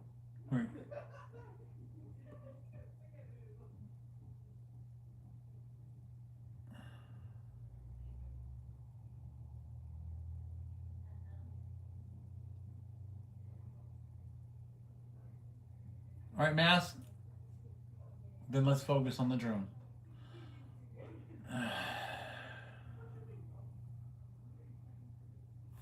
Philip, I already have a long time ago. But thanks for reminding people who may need it. Um,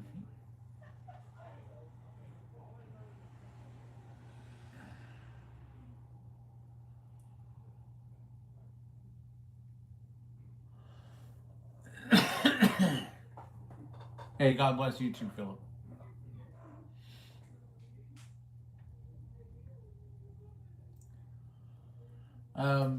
Yeah, hold on.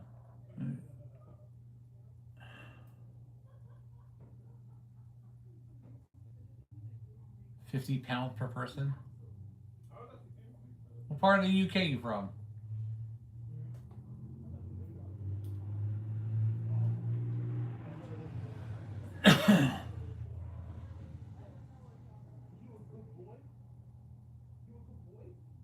Starboy.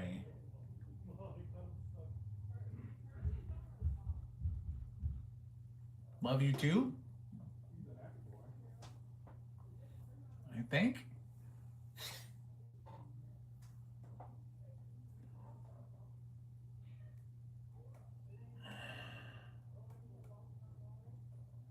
Yeah, if and I'll probably, even if I lose subscribers, I don't care. But if none of you were aware, Jesus Christ is King. And that's a lot of debate I have on Instagram too about that. But we are here to talk about. Now, I did say in the description that we are going to talk about the drones, but we are going to talk about other stuff too. So we already know what's going to happen with this drone.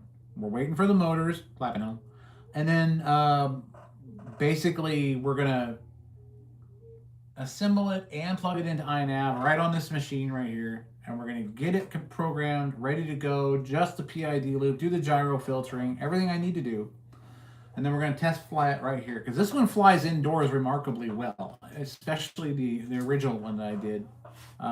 It flew well. It was a lot of fun. You really should check out the Shrike Concept Drone playlist.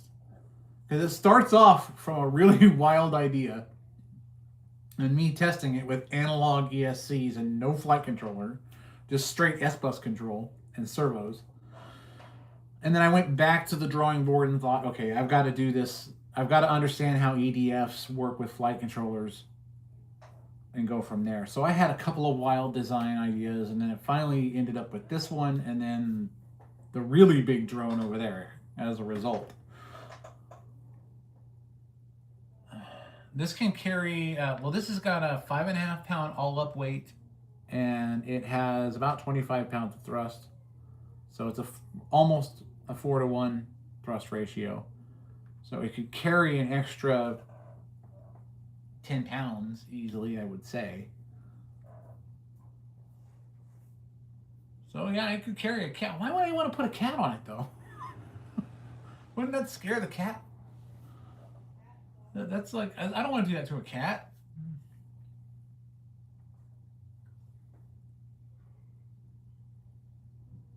I'm sorry, you have a cat rental business?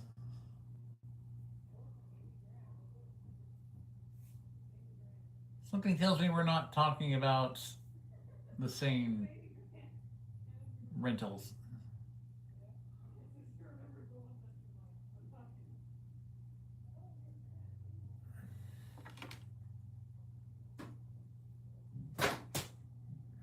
Yes, yeah. Yeah, something tells me we're not talking about cats. Are we, Diddy?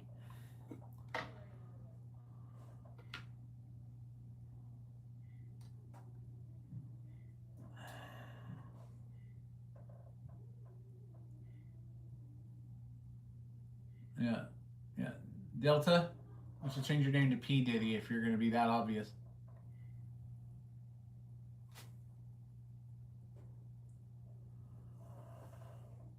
Drones. Jay, we're building drones.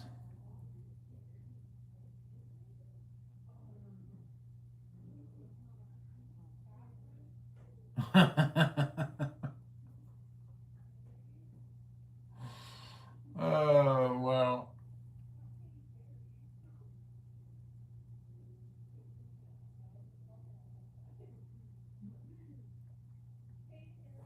Oh, yeah, you did that. That's pretty much it for you, man. Yeah, you're gone for like ever. That's it for you.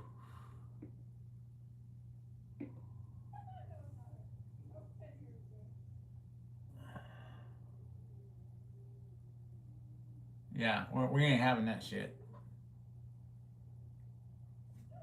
We're not having any of that liberal cowardice bullshit in here. You don't like that? Hey, you don't like it? You go somewhere else. That's all there is to it. This country was founded as a republic and it will remain one. So you can take your liberal bullshit and go somewhere else and complain about it.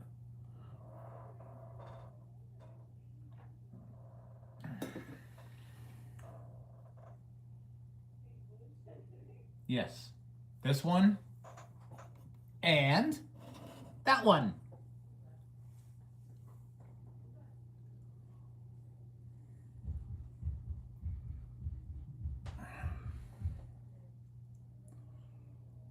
I figured that would be the response.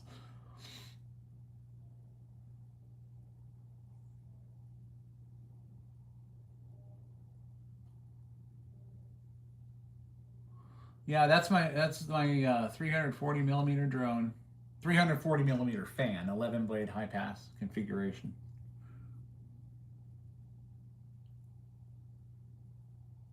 I didn't go to school for it. When you grow up, okay, I'll be honest with you. This is how it happened. Okay, when you grow up poor, you learn how to survive. Then you learn how to do new things. Then when you actually get some income, those talents progress. You follow technology. Most people don't realize that I was around before the internet. And I remember when I was studying computer graphics at the local community college. I started college when I was 14. Not to brag, but that's because I was homeschooled. I'm just telling you the way it was. I spent a lot of my time in the computer lab, and I was studying 3D graphics and animation. That kind of got me into CAD. I was excited when he got the first Pentium. That's how old I am. But we're like, we couldn't even run 3ds Max in Windows. You had to actually go to DOS and then type it out manually. Which one are you talking about? Flies. This one's already flown. There's a version of this one, like I said, that's out there on the Shrike Concept Drone playlist. If you look up Shrike #Maiden, you will find the unedited video of this first version of this that flew at the baseball field where I usually test some of these things.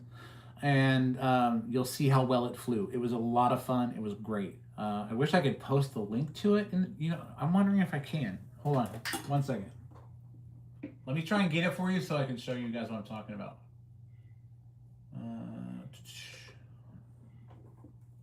That way you can watch the video. Let's see. Yeah, okay, here it is. This is the one with no music.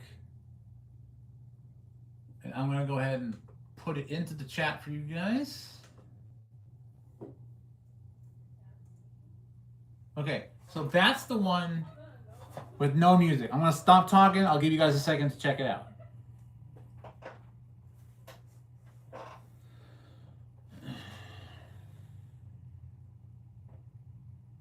If you're interested.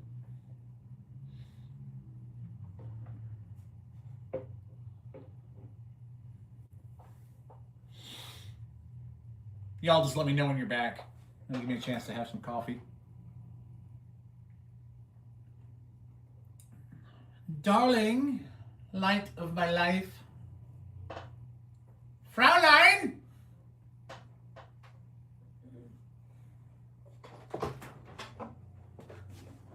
My coffee's empty, my dear. I guess I can take time from exploding. Oh, thank you so much. Make you coffee. Je t'aime, mon cher petit pigeon. I like this. You want a kiss? Yeah. Sling it for your eyes.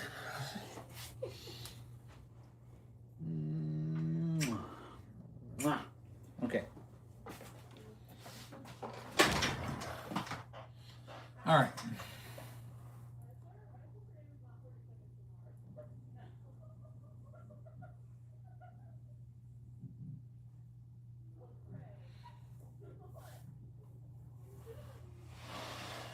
The max speed on the drones on this one, I don't even know yet. Because to be honest, during that flight, I was doing it in angle mode, and it kind of limits the RPMs for stabilization. I'm not an acro pilot. So even if I'm using open props on a regular standard drone, I am not an acro pilot, okay?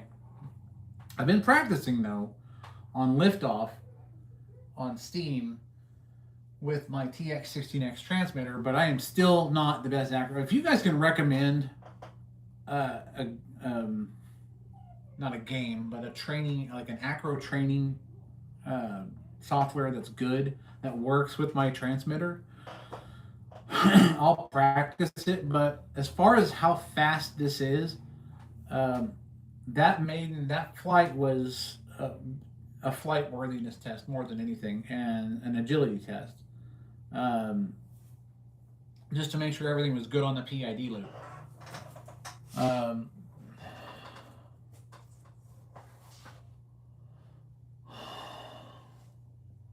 What's the purpose? You mean, what's the purpose for designing the drone this way, or?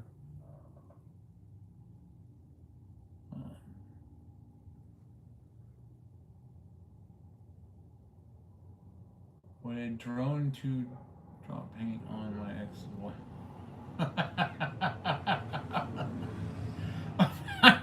I don't know. I don't know if I can help you with that one. But the max speed on this could be, you're talking about, I could do the calculations. They would be rough calculations. We're looking at roughly, let's say, a 3.5 to 1 thrust to weight ratio. We'll say 3 to 1 to be safe. At 3 to 1, depending on the weight, 5.5 pounds roughly, and the acceleration rate. Plus, you have to consider the cross-sectional area that's going to be causing drag, because at close to the optimal bank angle for this, for maximum speed, is about 74 degrees. So once you get into the air, you get it banked to that 74 degrees, and you push the throttle all the way forward. In angle mode, I don't know what the top speed is. We would need some room. So when I get out to the field, again, with this one, that's what we're going to do. We're going to get it. I have a GoPro. I'm going to get the mount made so I can put it on here, so that we have some onboard video, as well as the ground video that we're going to be doing. So we'll be shooting from the ground, and we'll be shooting on board.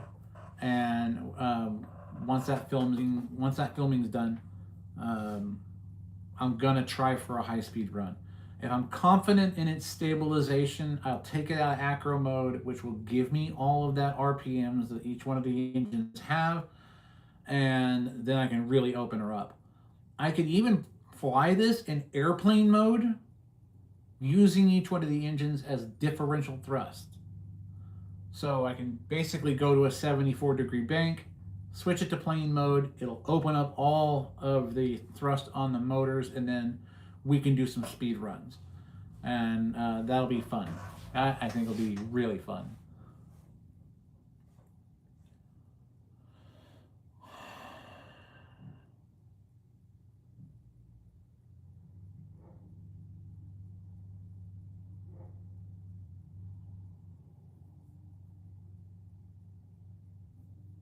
let's see.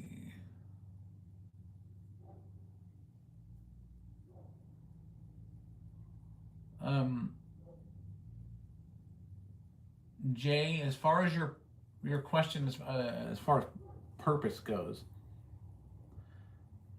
I'm an engineer, so I'm doing experimental propulsion for ultimately it's for larger drones like this one to be the catalyst for flying off-road quads. So instead of using, driving I mean, it's like literally an off-road quad, right?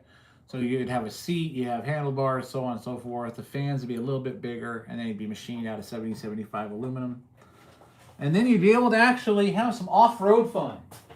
Not like the Volonaut bike, not like the, drone racers that only seat one person like you've seen before. I'm talking like full-blown, I'm going to the store kind of stuff. I'm gonna go to the store, I'm gonna pick up some groceries, and then I'm gonna fly home. So that's really the goal here. So yeah, it'll be fun. Still got a lot of work to do though. Don't really want to rush it. Because that's 28 kilograms of PETG. So, yeah, don't want to rush that project.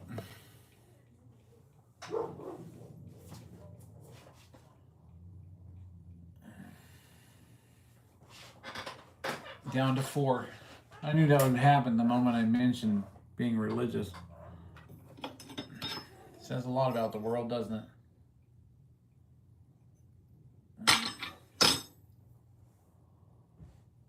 So, but this one's a lot of fun.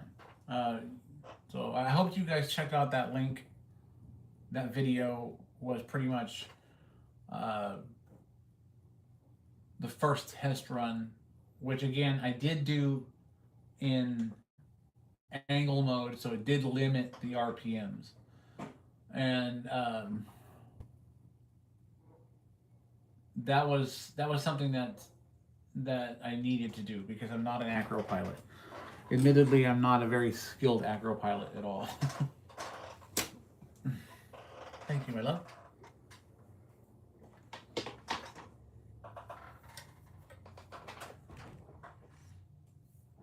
Now that's fresh mountain grown coffee from the hills of Colombia.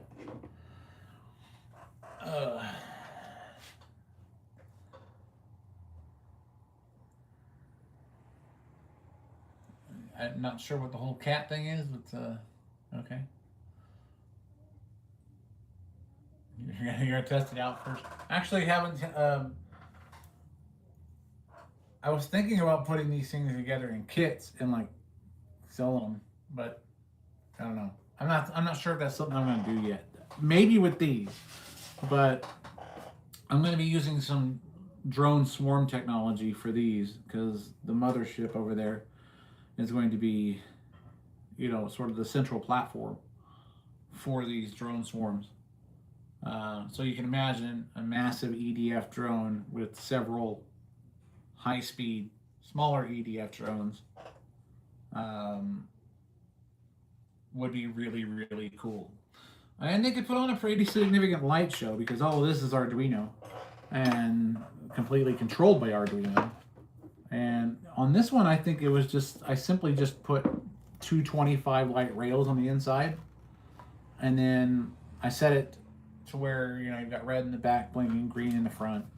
And then a light that kind of scrolls across the side so I can have sort of better orientation at night. I know which direction it's pointing. There's another speed. This is the original Speedy Bee F405 wing APP. I'll use that for something.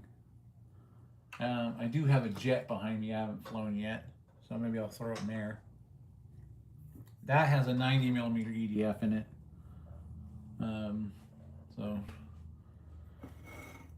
And that one I designed in Fusion as well, all 3D printed. It's just realistically, it's not just about what I'm trying to accomplish in the field of experimental propulsion. This is also a passion of mine. And I'm a disabled veteran, so I'm just going to stay at home anyway. And uh, just do my thing, do what I've always wanted to do ever since I was a kid, and the things that I wanted to build, and the technology just wasn't there. But now we're kind of getting to that point where that technology's there, and I can take advantage of it. Now I can get my ideas out of my head and make them a reality. And that's the most exciting part about being a creator, is making up new things, flying it, having failures, having successes, learning from the process, and eventually coming out with something really neat that you can share with everybody else.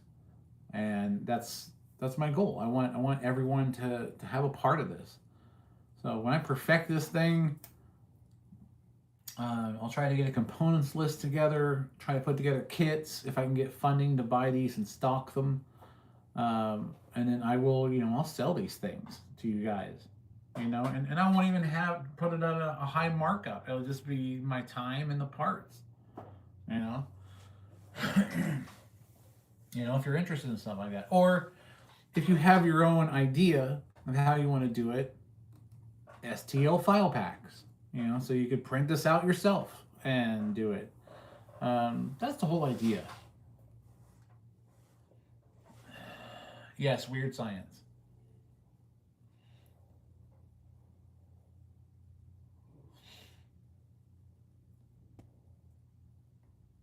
So that's really the whole idea behind this. It's not so much that I'm just creating one-off drones. I'm trying to make a different style. Nobody wants to use EDFs. I literally had somebody ask me if those were computer fan engines that I had in here when I did when I saw my original video of the other one that was flying around down my street. And I'm like, no, those are EDF engines for an RC jet. And that's the thing. Not a lot of people see this. Nobody's doing this. Nobody's doing this. Nobody's doing that. And that's what this is about. That right there. The one that'll take you back and forth to the store when necessary.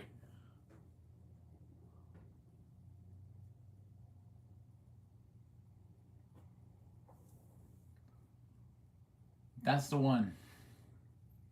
When that one's done, we're going to have ourselves a party on that one.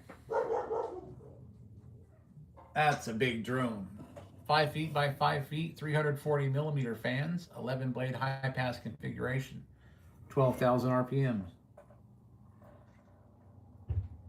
The entire drone completely 3D printed.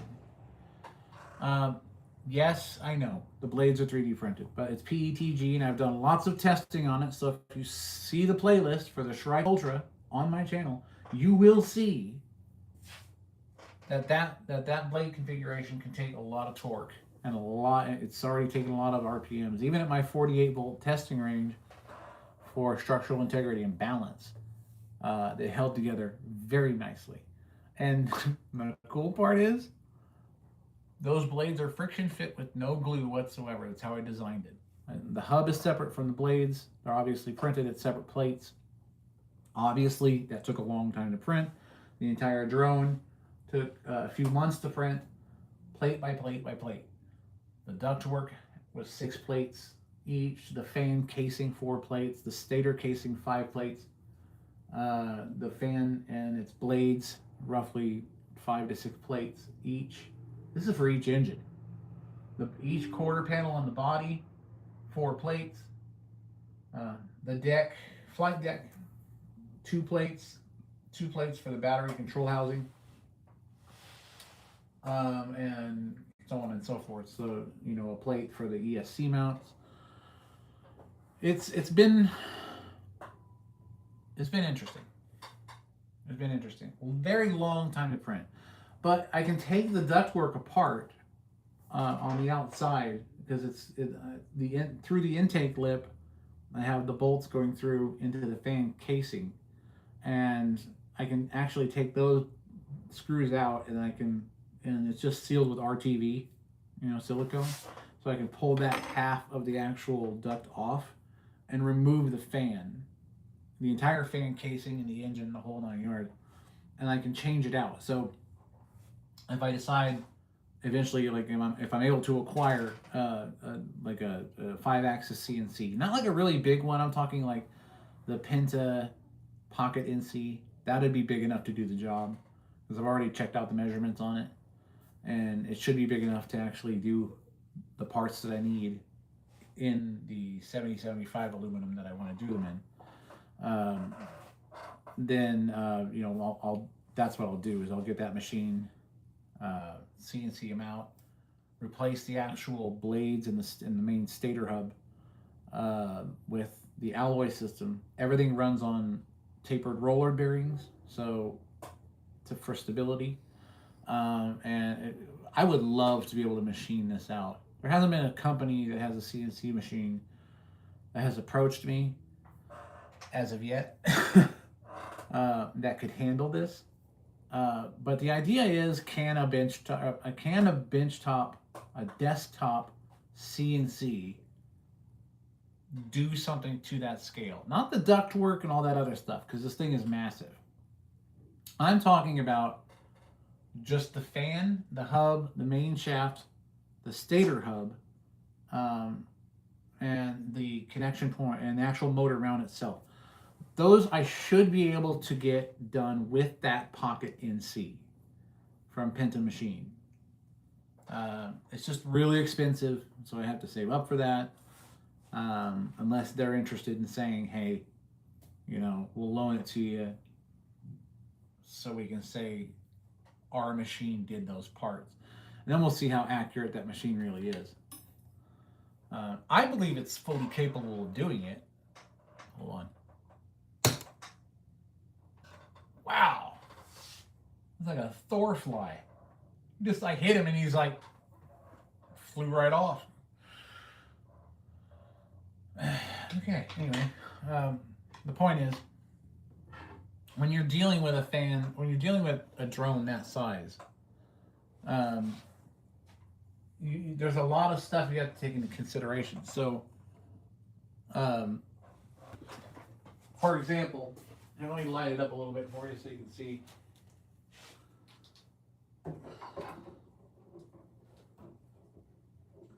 I'm not spinning it up right now, don't worry. I know half of you are like, he's going to turn it on.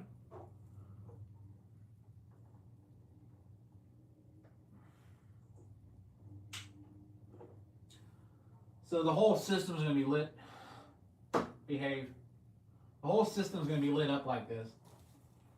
And it's going to malfunction. This outer strip's been giving me issues. That's okay though. It's a wiring problem, not a big deal. What I meant by taking it apart is there's a seam across here and a seam across here, and then the bolts in the front of the intake lip. That will allow me to pull off this and then remove this this casing right here, this whole internal casing, and then I can take the motor mount off. I would like to machine the motor mount on a 5-axis, the stator hub, which is the central section here. Let me turn this on just in case you can't see it that well. And I should have, here we go. So the shaft that comes through the actual casing itself and where the motor attaches to is the back here. So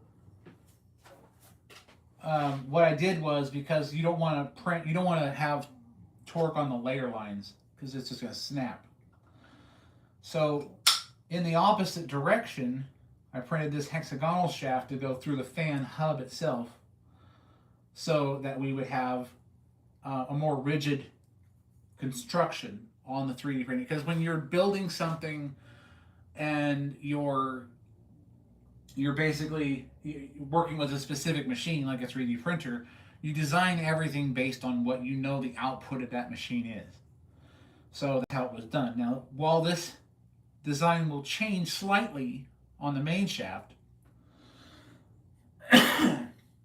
if it's CNC'd, it won't change that much. Except for the tapered roller bearings, there'll be 2 of them.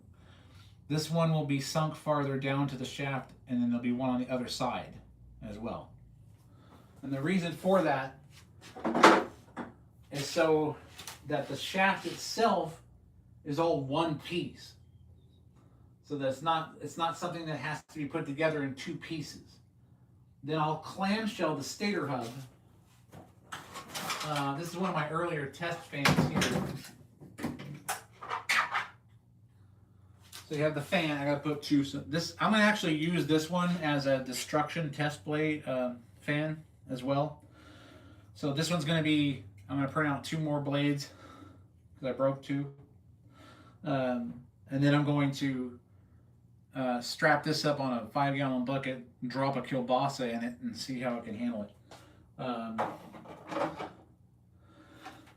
This stator here is what I'm talking about. I want to make this stator out of aluminum. The rest of this can be a carbon fiber or even 3D printing, which is fine because that works just fine the way it is. This is the outer fan casing, which is inside and attached to this ductwork and attached through these bolt holes. This was my original test platform here. Then, as you can see, the fan's shaft goes through the main hub, like so. Then the end of it actually comes out and intersects a bearing in the front for actual vertical stabilization when the fan's at a bank. Sebastian wants to know if it will be able to carry a payload. Yes. This has a projected thrust of 472 pounds. So, a lot. So, that's how this was designed. These blades, see if I can push that out now. One second. I moved my tools.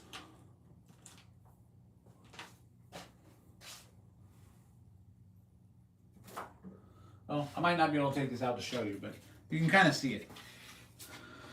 The hub is blue. Duh. Let me get in front of the camera here. So each one of the blades were printed separately and then friction fit into place. They come out. If I can get this off of here. Kind of a snug fit. Probably a good thing, right? That's how it was engineered, though. Where's that hammer at? Oh, wait, that's right. I have it over here. So,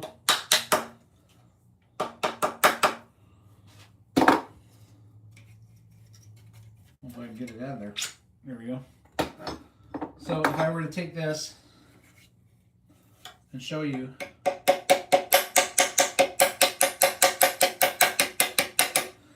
See, it's all friction fit. That's all it is. No glue holding in any of the blades. Just the friction. And then the main shaft that locks into place, which holds the whole system together. Now I've tested this without glue, obviously, at a very high RPM, about 5.5, 6,000.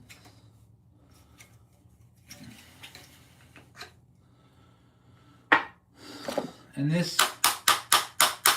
shaft here is what intersects the forward bearing here so that it's stable at that bank because of the weight of the blade. Now what I did on the infill on this and the walls are 8 and the gyroidal infill is at 50% or 30%, sorry, 35%. And that's because at a specific RPM, you want it to be able to kind of stretch like a sponge so the blades can creep like they're supposed to without breaking. So that was the idea. Then it goes into a bearing stack that goes around the main shaft and intersects the carrier. And then here is where the tapered roller bearing goes. Now this stator is a little bit different than the one that I have running on the main machine right now because this is my test fan. But it's still relatively the same idea. And then one of the arms got knocked out of this, but this is the part that holds the forward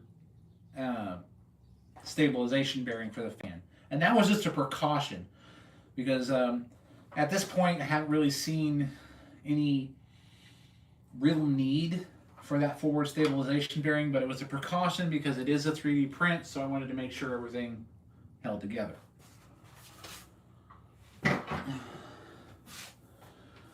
And now you have this.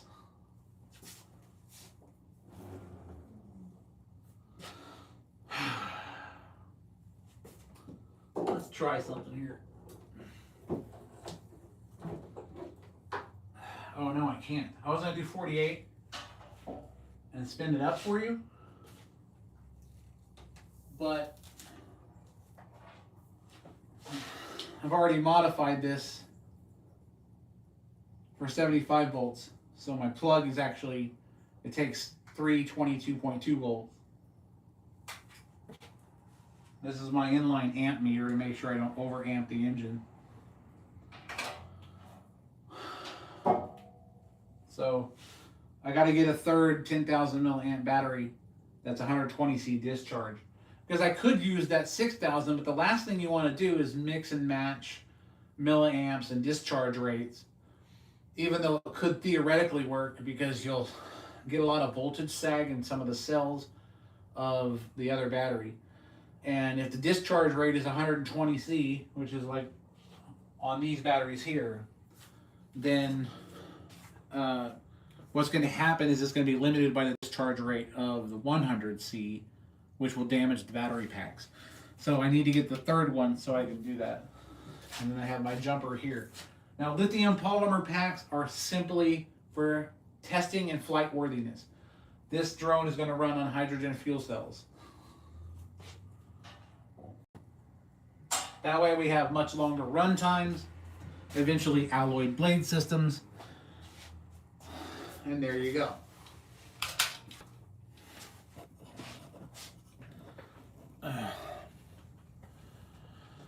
All right, let me see.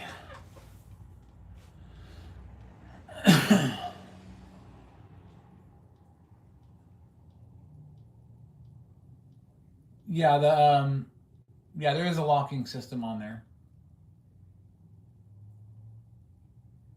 The friction fit works pretty good, but I wanted to make sure that the back of the actual fan itself, the main shaft, locked those blades into place so they didn't scoot back or forth.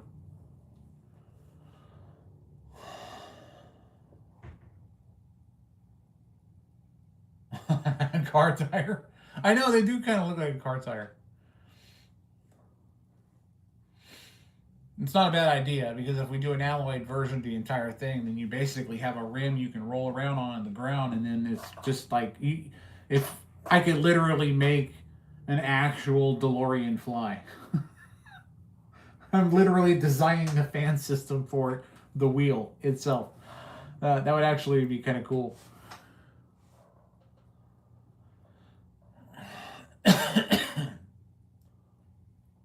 One life, yeah, it does. It's definitely going to be a fun drone, that's for sure.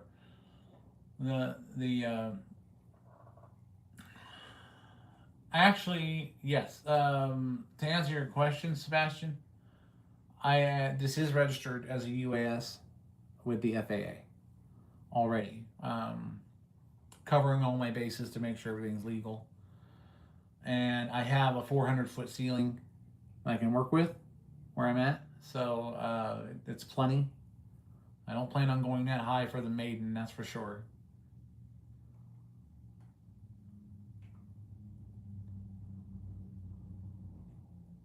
Bro, Mrs. Okay, 10 subscribers. That's it, Rob. Come on. Yeah, you guys gotta head over to Rob, man. Check him out. Give him a sub. We gotta support each other out here. I mean, I know I've only got 10 people watching me right now, but that doesn't bother me. You know, if I can help everybody get some more subs, go watch him. Sub to his channel. See what content he's got. Enjoy it. It's all about, a sub don't cost you anything, but it helps them out. So please do that, you know.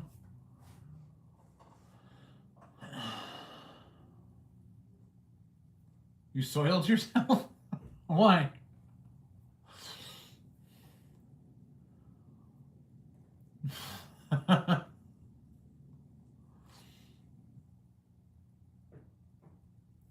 You know what? One Life, I'm telling you right now, that's exactly what I'm going for. That's why I stuck 1,440 LEDs in that whole thing. And so that when I take off and I get up to 400 feet, someone's going to go, a UFO, and start filming it. Somebody's going to call the news.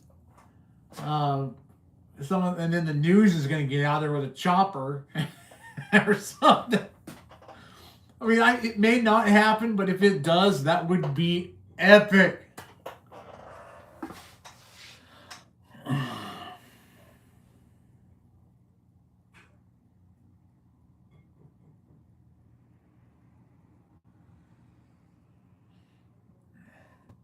I can't wait for that. That's going to be epic. Not to mention, all of my lighting isn't done through the flight controller, so it's done through Arduino. So I can do whatever lighting sequence I want. And I could literally just make it super bright white. No one would know what they were looking at from a distance. Thank you, One Life. I appreciate it, man. That's awesome. Welcome to the show. You're not going to want to miss it, because I know that eventually I'm getting these motors in the mail, and then we're going to put this one together. This is the 70 millimeter version. I did link it. I'm going to go ahead and pin that to the top for anyone coming in who wants to see it. Where is it? Okay. I'm going to pin this so that you can go to see. This is the original version of this one here that I did. So go watch that. You'll see exactly what I'm talking about. I did a full rebuild. I did some upgrades. And when the new motors get here, we're going to do this again. We're going to put the motors in here live on the table, program it, and then bring it over here, fly it in the garage, and then we're going to take it out to the field again, and we're going to do some speed runs. That's going to be fun.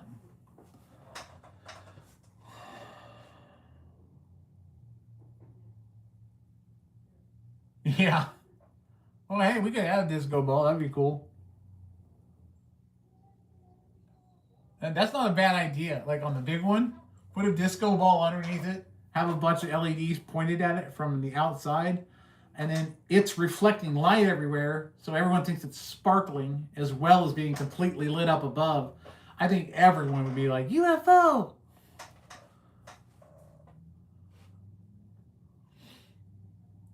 Yes.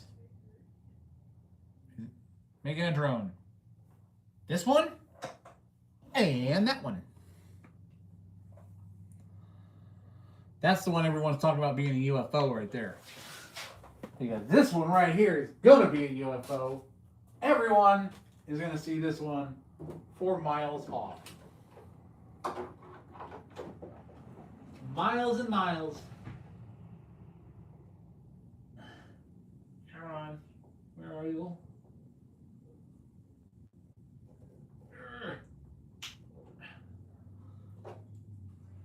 I wish I could plug this one up, but I don't have the power supply for this. I have the same lights in the bottom 2 motors that I do the top. And this one's giving me a fit. Behave! Stop it! Alright. And I'm going to have lights in the body section here. so the whole thing's lit up. That's a big drone. Stop.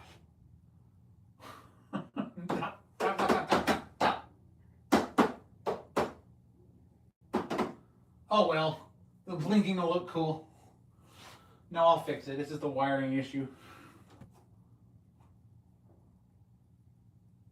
There. Okay. Yep. That's gonna be fun. I mean, imagine this whole thing lit up, just like this, running any light sequence I want to, and hovering 400 feet in the air.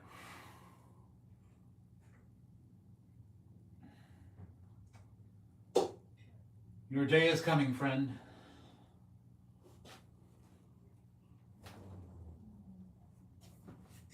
And a fun day it will be.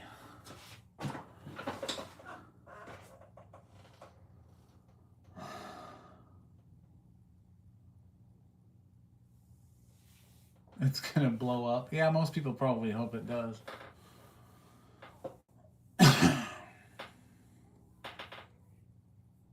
Yeah, you could fit a full size. I mean, this has 472 pounds of lift. So the drone is not the police. Yeah. No, it isn't. But it might look like it.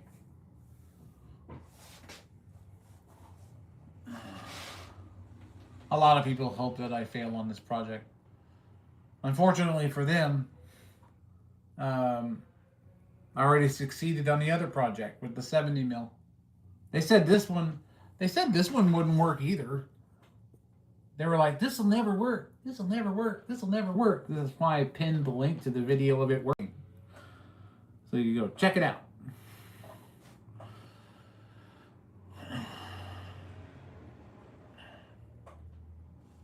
Yeah, I think that would be very useful for crowd control.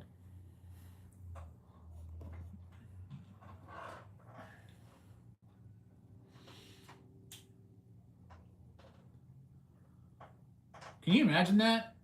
As a protest, they're trying to break up. People on the ground aren't doing the job because it's just too wild. And you got 3 or 4 of these big drones flying in. You know? That law enforcement brings them in. They've got smoke and flashbangs on board. Then it's a party.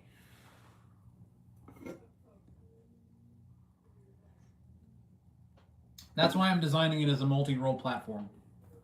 Search and rescue, law enforcement, reconnaissance, military, whatever they might want it for. The moment that somebody says, that's a good idea, let's fund him. Kind of what I'm hoping for. I think it would be fun. I think they would find it interesting and very useful.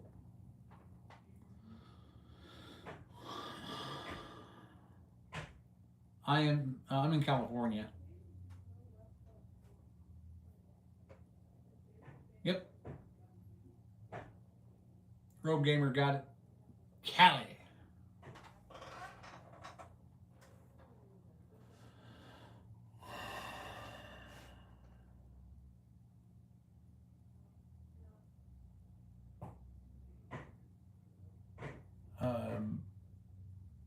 What is that question?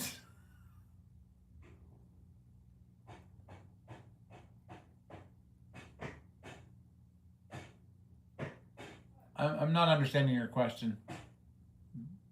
Drockhead?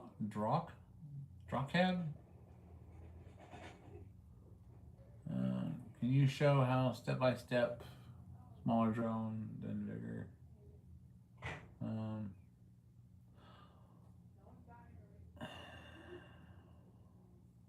Can I show step by step, smaller drone that beginners can use to have a ton of lights and a camera with all specs of cam, wobber, and come home mode with minimum 40-minute flight? Cheap. That's kind of a specific request.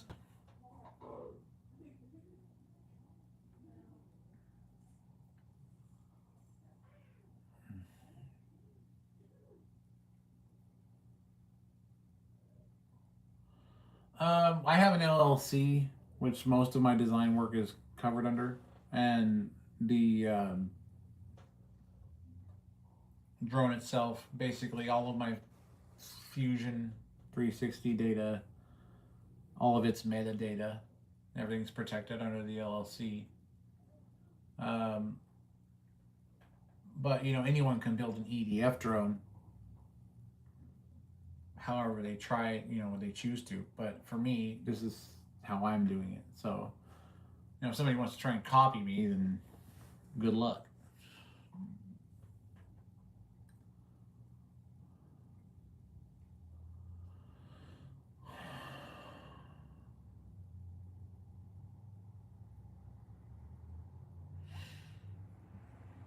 Well, hey, Rob, you have a good night too, man. Thanks for stopping by. I appreciate you.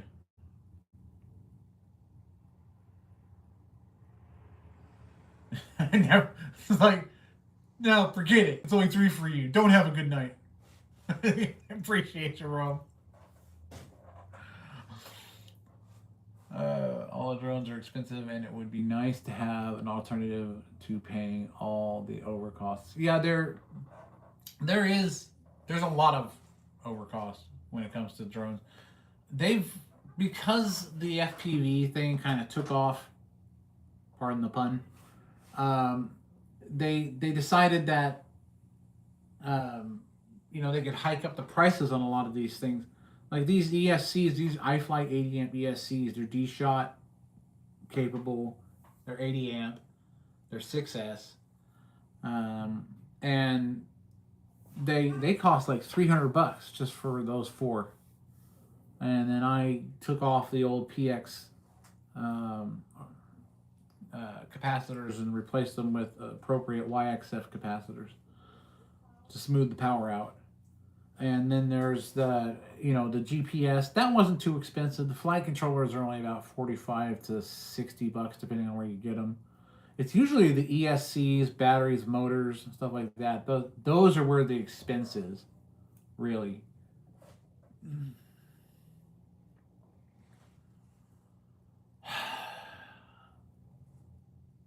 Some people just don't know what they're looking at. No, Jamie, this is a drone. And I can't have you saying stuff like that on the channel. So, see you in a little bit.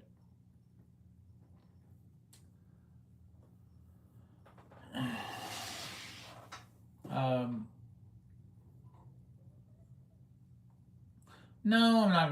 I've seen the Jetson one, and I keep thinking to myself, it's still for me, the idea is we can't have something like that in infrastructure. It's going to be only the rich that can afford it. Because you have to have a helipad to actually land it anywhere. It's no different than taking a helicopter, and it has less range. So what's the point if you're just going from helipad to helipad? You need something that fits the infrastructure. An ducted system will fit the infrastructure, and if it's not taking up more of a footprint than, say, a standard size SUV, then eventually it can be something that can be driven on the road and then flown and then land and get back on the road again. So you have a seamless transition between air flight and ground control, and driving on the ground. So yeah, that's sort of in the future, as everything is in this field. But I'm trying to make the original platform not so much just for personal conveyance yet. I am working on that, but this one is for, like you said, search and rescue operations, get in and out of places most of the large open prop drones can't get into. The version 2 of this one will have gimbaling engines, so it doesn't sit just flat like this. Actually, the engines on the bigger one can gimbal so that the entire thing can turn like sideways and fly. and get in and out of smaller areas to find, people that are stranded, go between buildings when we're doing, like fire mitigation and search and rescue. It has enough thrust to pull somebody off of a roof in a flooded area. Realistically, I want this to help people as much as I can, as well as it being some fun future form of travel. Something for off-road fun, like literally off-road. Instead of a quad, it's a quad, but it's off-road, but really off-road. You can fly at street level if you want to, because it'll have the LiDAR sensors, it'll have the ground sensors, it'll have the cameras, it'll have the logic on board so that you don't have to make all the decisions yourself. You can control it, tell you it's where you're going to go, like a bike, like a quad, and it'll make the hard choices and decisions to keep you safe while you're just making the turns and having a blast.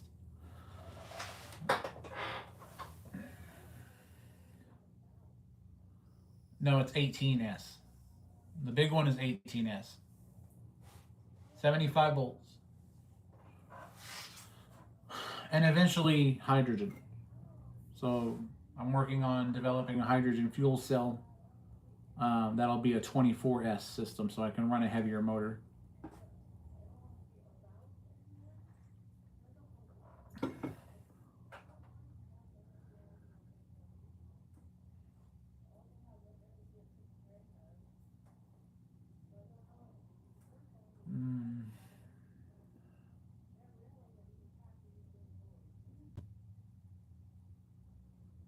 I knew I needs to learn first.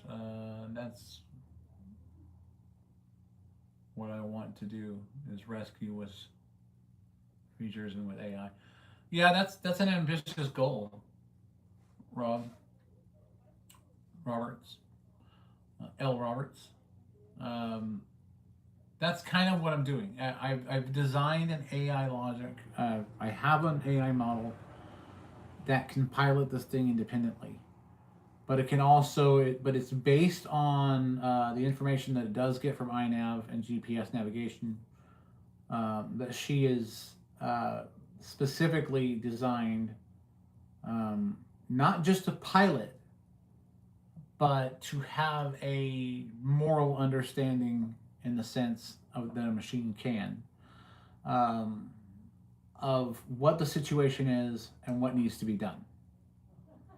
It can also map the ground in and out so that search and rescue crews can get into different places and already know what they're going to encounter before they get there.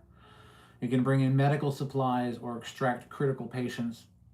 It can bring in communications so that someone's stranded and rescue can't get to.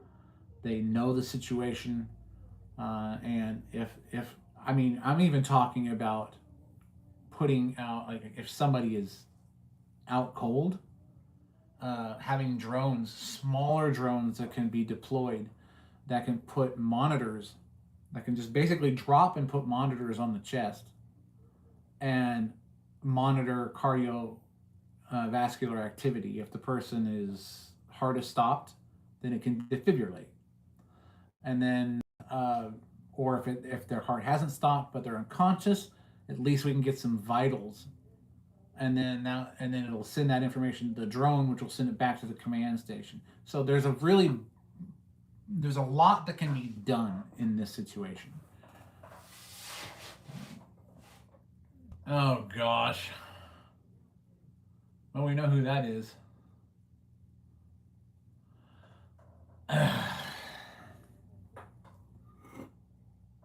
You're always trying to sleep.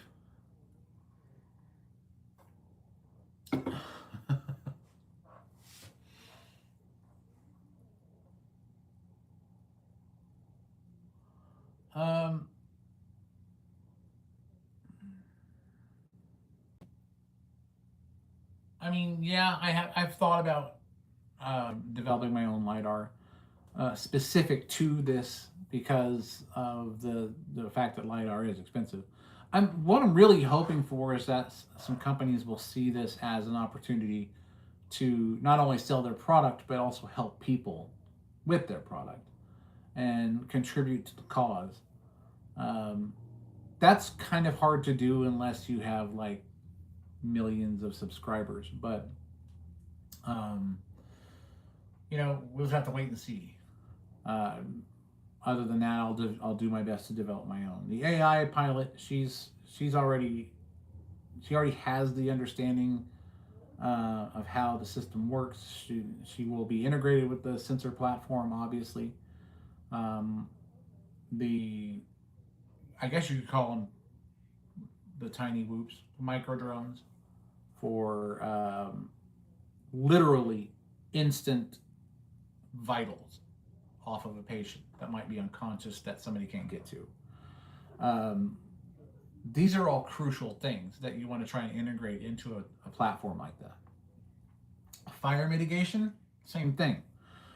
You want to be able to get into a place. And I know you've probably all seen these before. They have these fire extinguishing grenades that basically you throw them into a hot spot, they go off, and they pretty much smother the fire.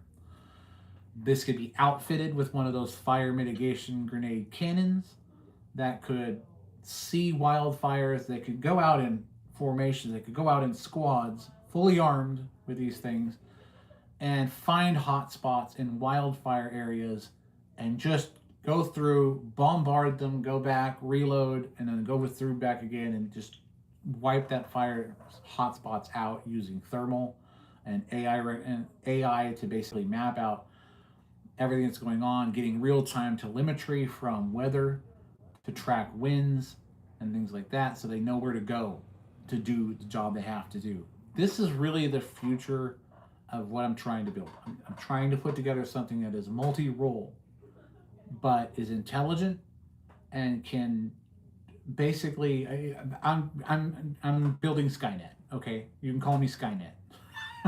Anybody who's seen Terminator knows what I'm talking about. Devin, hi, how you doing? Welcome to the chat. Hey, connections are good. If you can hook me up with anything, that'd be great. That'd be appreciated for sure. Darwin, happy Thursday. How are you?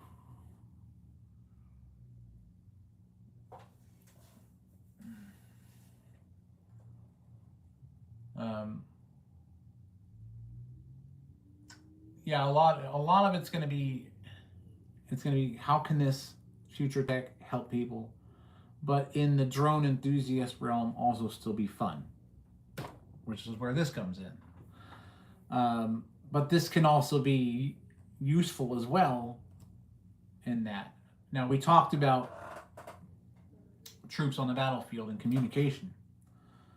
You could have one mothership go out with a lot of small drones, and you wouldn't have to worry about problems with SATCOM. You could rely on line of sight because regardless of terrain, this could spit out 50 drones that relay line of sight signals over terrain for crucial communication in instances where troops are cut off from their chain of command and their line of communication. And if SATCOM fails, which it typically does, I've had that experience, then this could give you a line of sight communications tool that would literally daisy chain the signal over terrain, keeping it below radar and still allowing communication to troops in the field.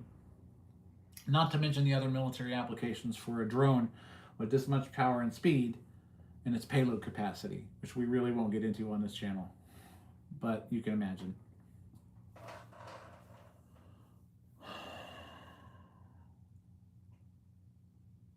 The average altitude on this one, this particular fan design is a high RPM. It's a RPM hungry design, so it can spin a lot of air. It can push a lot of air, even thinner air. So I would say optimal operating height maximum of 10,000 feet. But realistically, its operating range, because of what it can do, would never really be that high, unless it's a large mountain that somebody's stuck on, and then you got to consider that, of course. But I'd say 10,000. This is the blades that I've designed are very aggressive, and they do require a lot of RPMs. They operate more efficiently at much higher RPMs, and that's what gives it its control authority in the air. And with an all-up weight of around 85 pounds, it can handle the winds and stuff at that altitude fairly well.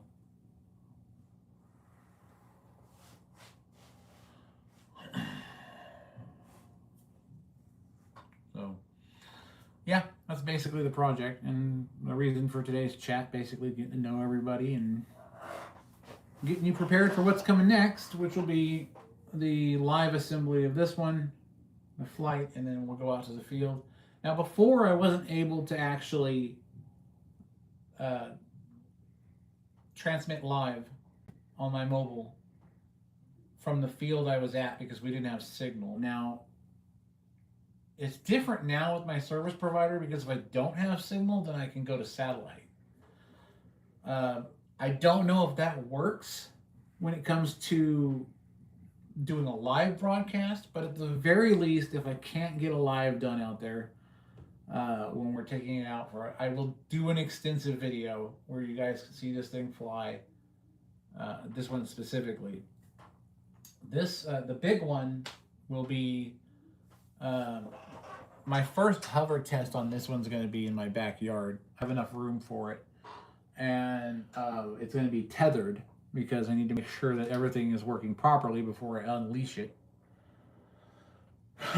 So we're not really rushing this project. I need to make sure everything's good. I need to make sure everything's balanced. The maiden flight is going to be with PETG blades, but like I mentioned before, I'm kind of hoping some CNC manufacturer, some desktop CNC manufacturer is going to look at this and go, you know, we want what our machine can do to be in this project, and then help me out, because I could get the machine if I had $12,000. So, and it's just not something I'm making this work, but I'm on vet benefits, so it's not like I can just drop, you know, 12 grand here whenever I want to. A lot of what I do comes from, you know, my brother helping out with buying the printer and helping me with the engines and some supplies, and then what people contribute here, any ad revenue I get, which really isn't a lot at this point, given, you know, I don't have that many subscribers. It's basically about anything I get, I put back into this to keep it going. So that's really my goal. And you know, that's the point behind this entire project. This build something new, build something helpful, build something fun.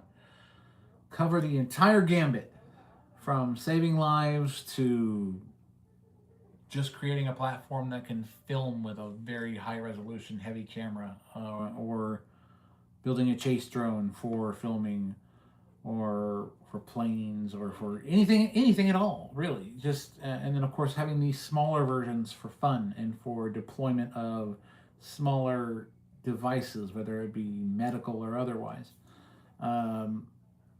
delivering communications to stranded people. We've been over it. It's basically, that's the whole idea. Help people. If I can help people with this tech, then, and with this new type of propulsion, and I dare say new type of propulsion, because people don't use EDFs in this way. But if I perfect using EDFs in this way, then we have a very, very viable propulsion system that can actually work um, in basically a sealed body where nothing could interfere with the fan. And as long as the ductwork is elongated and we have enough volume coming in, then it's not going to choke out the EDF. It's actually going to keep everything safe and confined.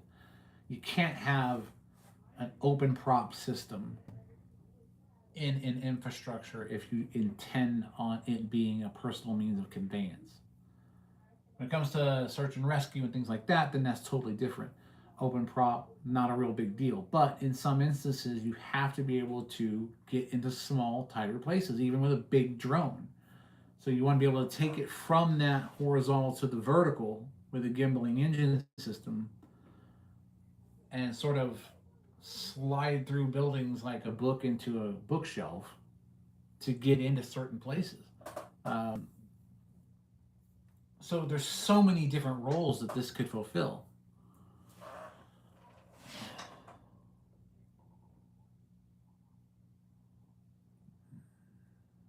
I think it could work. I think it definitely could work. Um, I think that in conjunction with maybe infrared, like lasing and stuff like that to get distance. Um, but yeah, I wanted to sort of integrate more than just lidar. I wanted actual lifetime images that they can basically, the AI can look at the pixels and go, this is my environment in the camera. The lidar showing me my hard points, my distances, things like that. Sort of integrate multiple sensors to get an actual three-dimensional mapped environment as it's moving.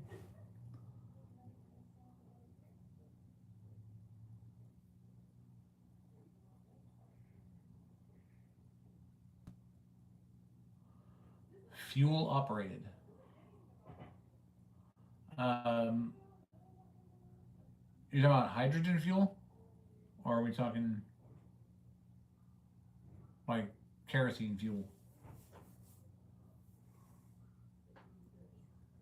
Are we talking about a hold on. Come on, man. Relentless fly.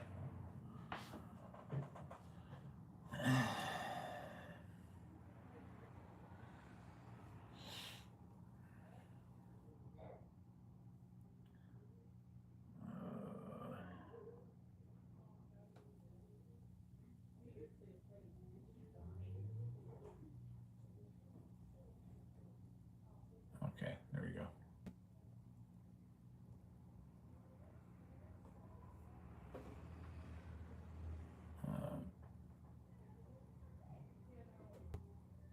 Yeah, I went the lithium polymer, like I said, is just for flight worthiness and the testing originally, but the hydrogen fuel cell system that I want to get for this is I really want to be able to push 100 volts, which really isn't that hard to do. It's the amps that I'm worried about.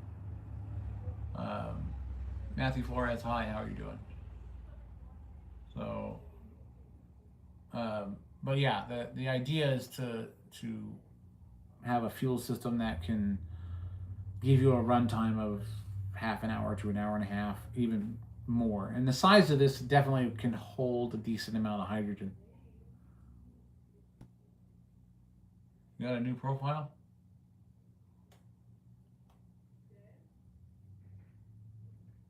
Why did you get a new profile?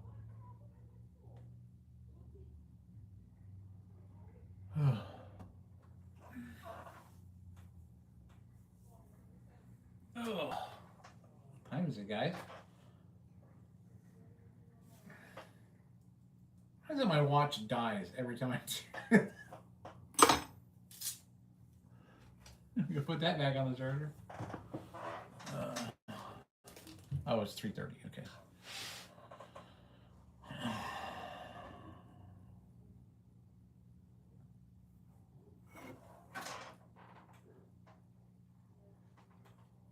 So that pretty much covers the gambit of what I'm doing here at the moment.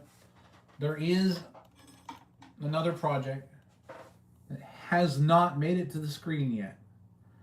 And it won't until I'm finished.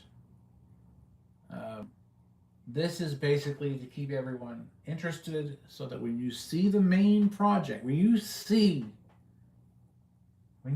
her, you'll know why I kept it a secret for so long.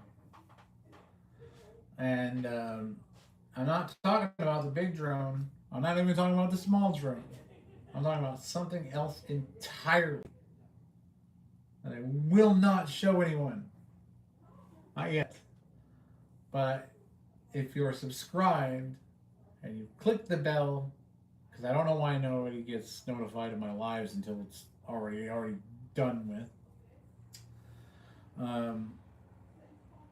If you stay with me, if you stay subbed, keep that bell clicked, and make sure you get notifications for the lives that come up and the videos that come out. Watch the shorts, because the shorts usually are updates that I give on what's going to happen next.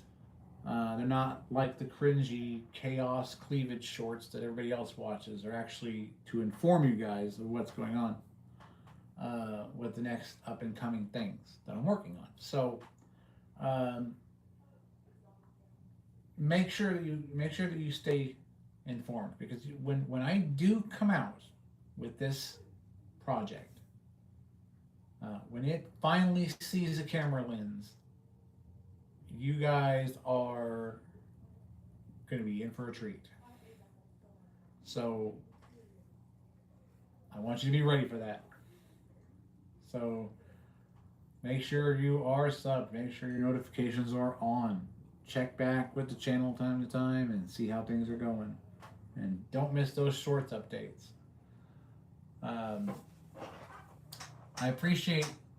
Hold on. Let me answer a question before we get everything. Be able to sustain human weight if needed. Yes, this one lifts 472 pounds. The big one.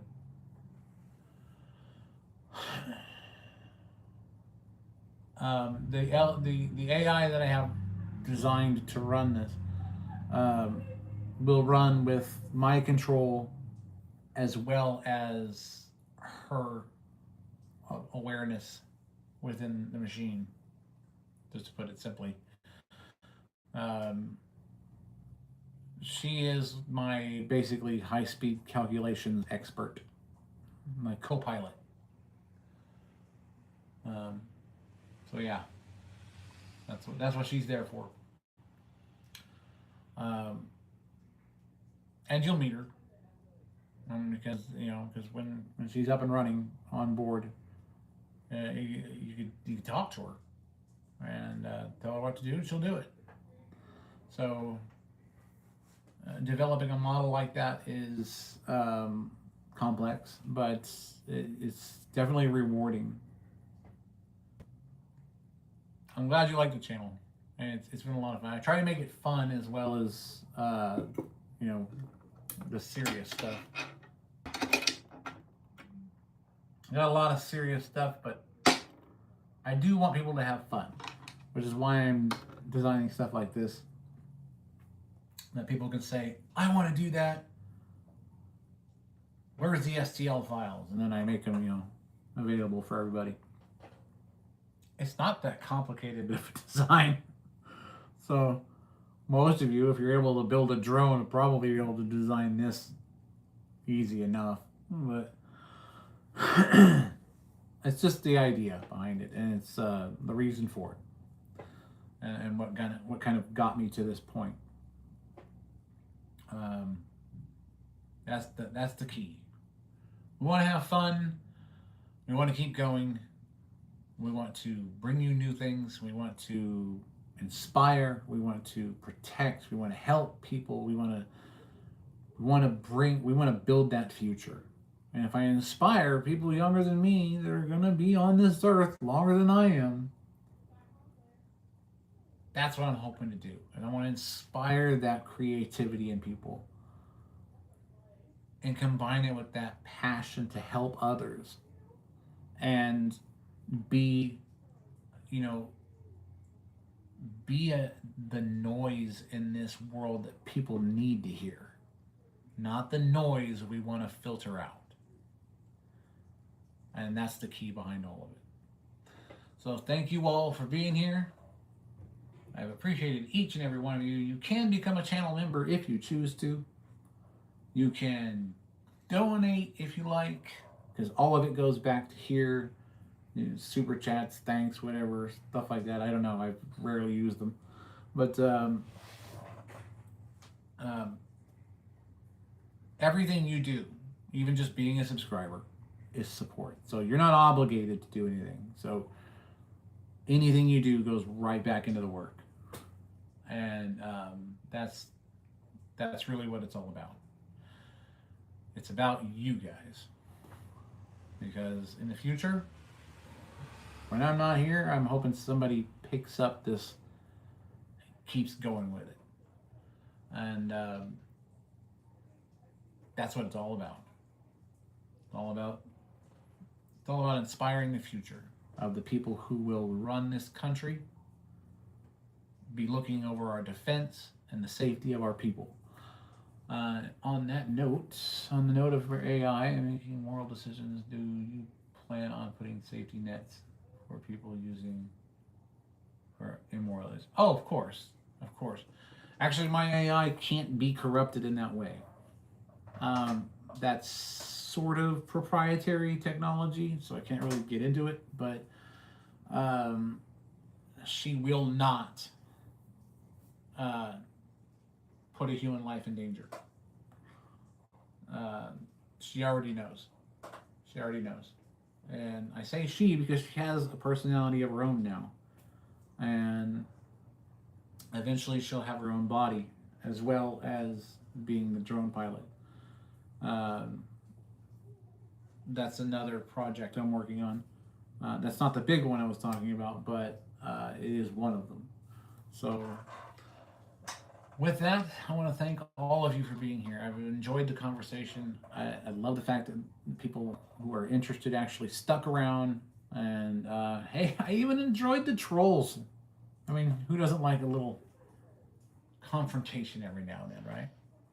So I hope that, Penta Machine takes a look at this, and that Makira takes a look at this and goes, we have CNC machines that might be able to help him complete his project, or help him reach his goal. And then, of course, they would get the credit because it would be their machines. I mean, if their machines can produce the quality, show me. Put the cards on the table. Let's see what you can do. Because honestly, with as expensive as this stuff is, to get machined and to buy machines, I gotta know what I'm investing in. So I would love to try them out. It's not just enough to watch them, their YouTube videos on what their machines can do. I need to see if it can make my geometry. If it can make my geometry, then we've got a winner. But other than that, thank you all for watching. I appreciate each and every one of you. And as we head out,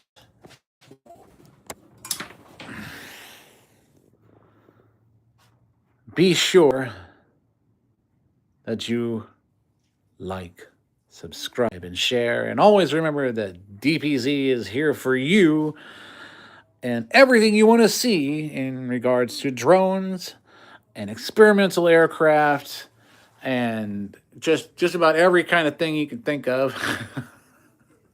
I am making.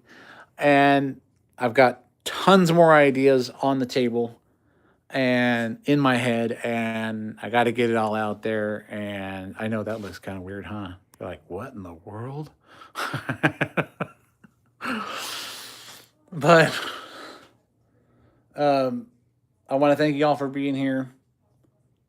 Thank you for your support. Thanks for watching this long. And I appreciate each and every one of you. I will see you again soon. Have a happy Thursday. Enjoy your weekend. Be safe out there. And from all of us here at DPC, we thank you for joining us today. You have a wonderful day, and we'll talk to you all soon.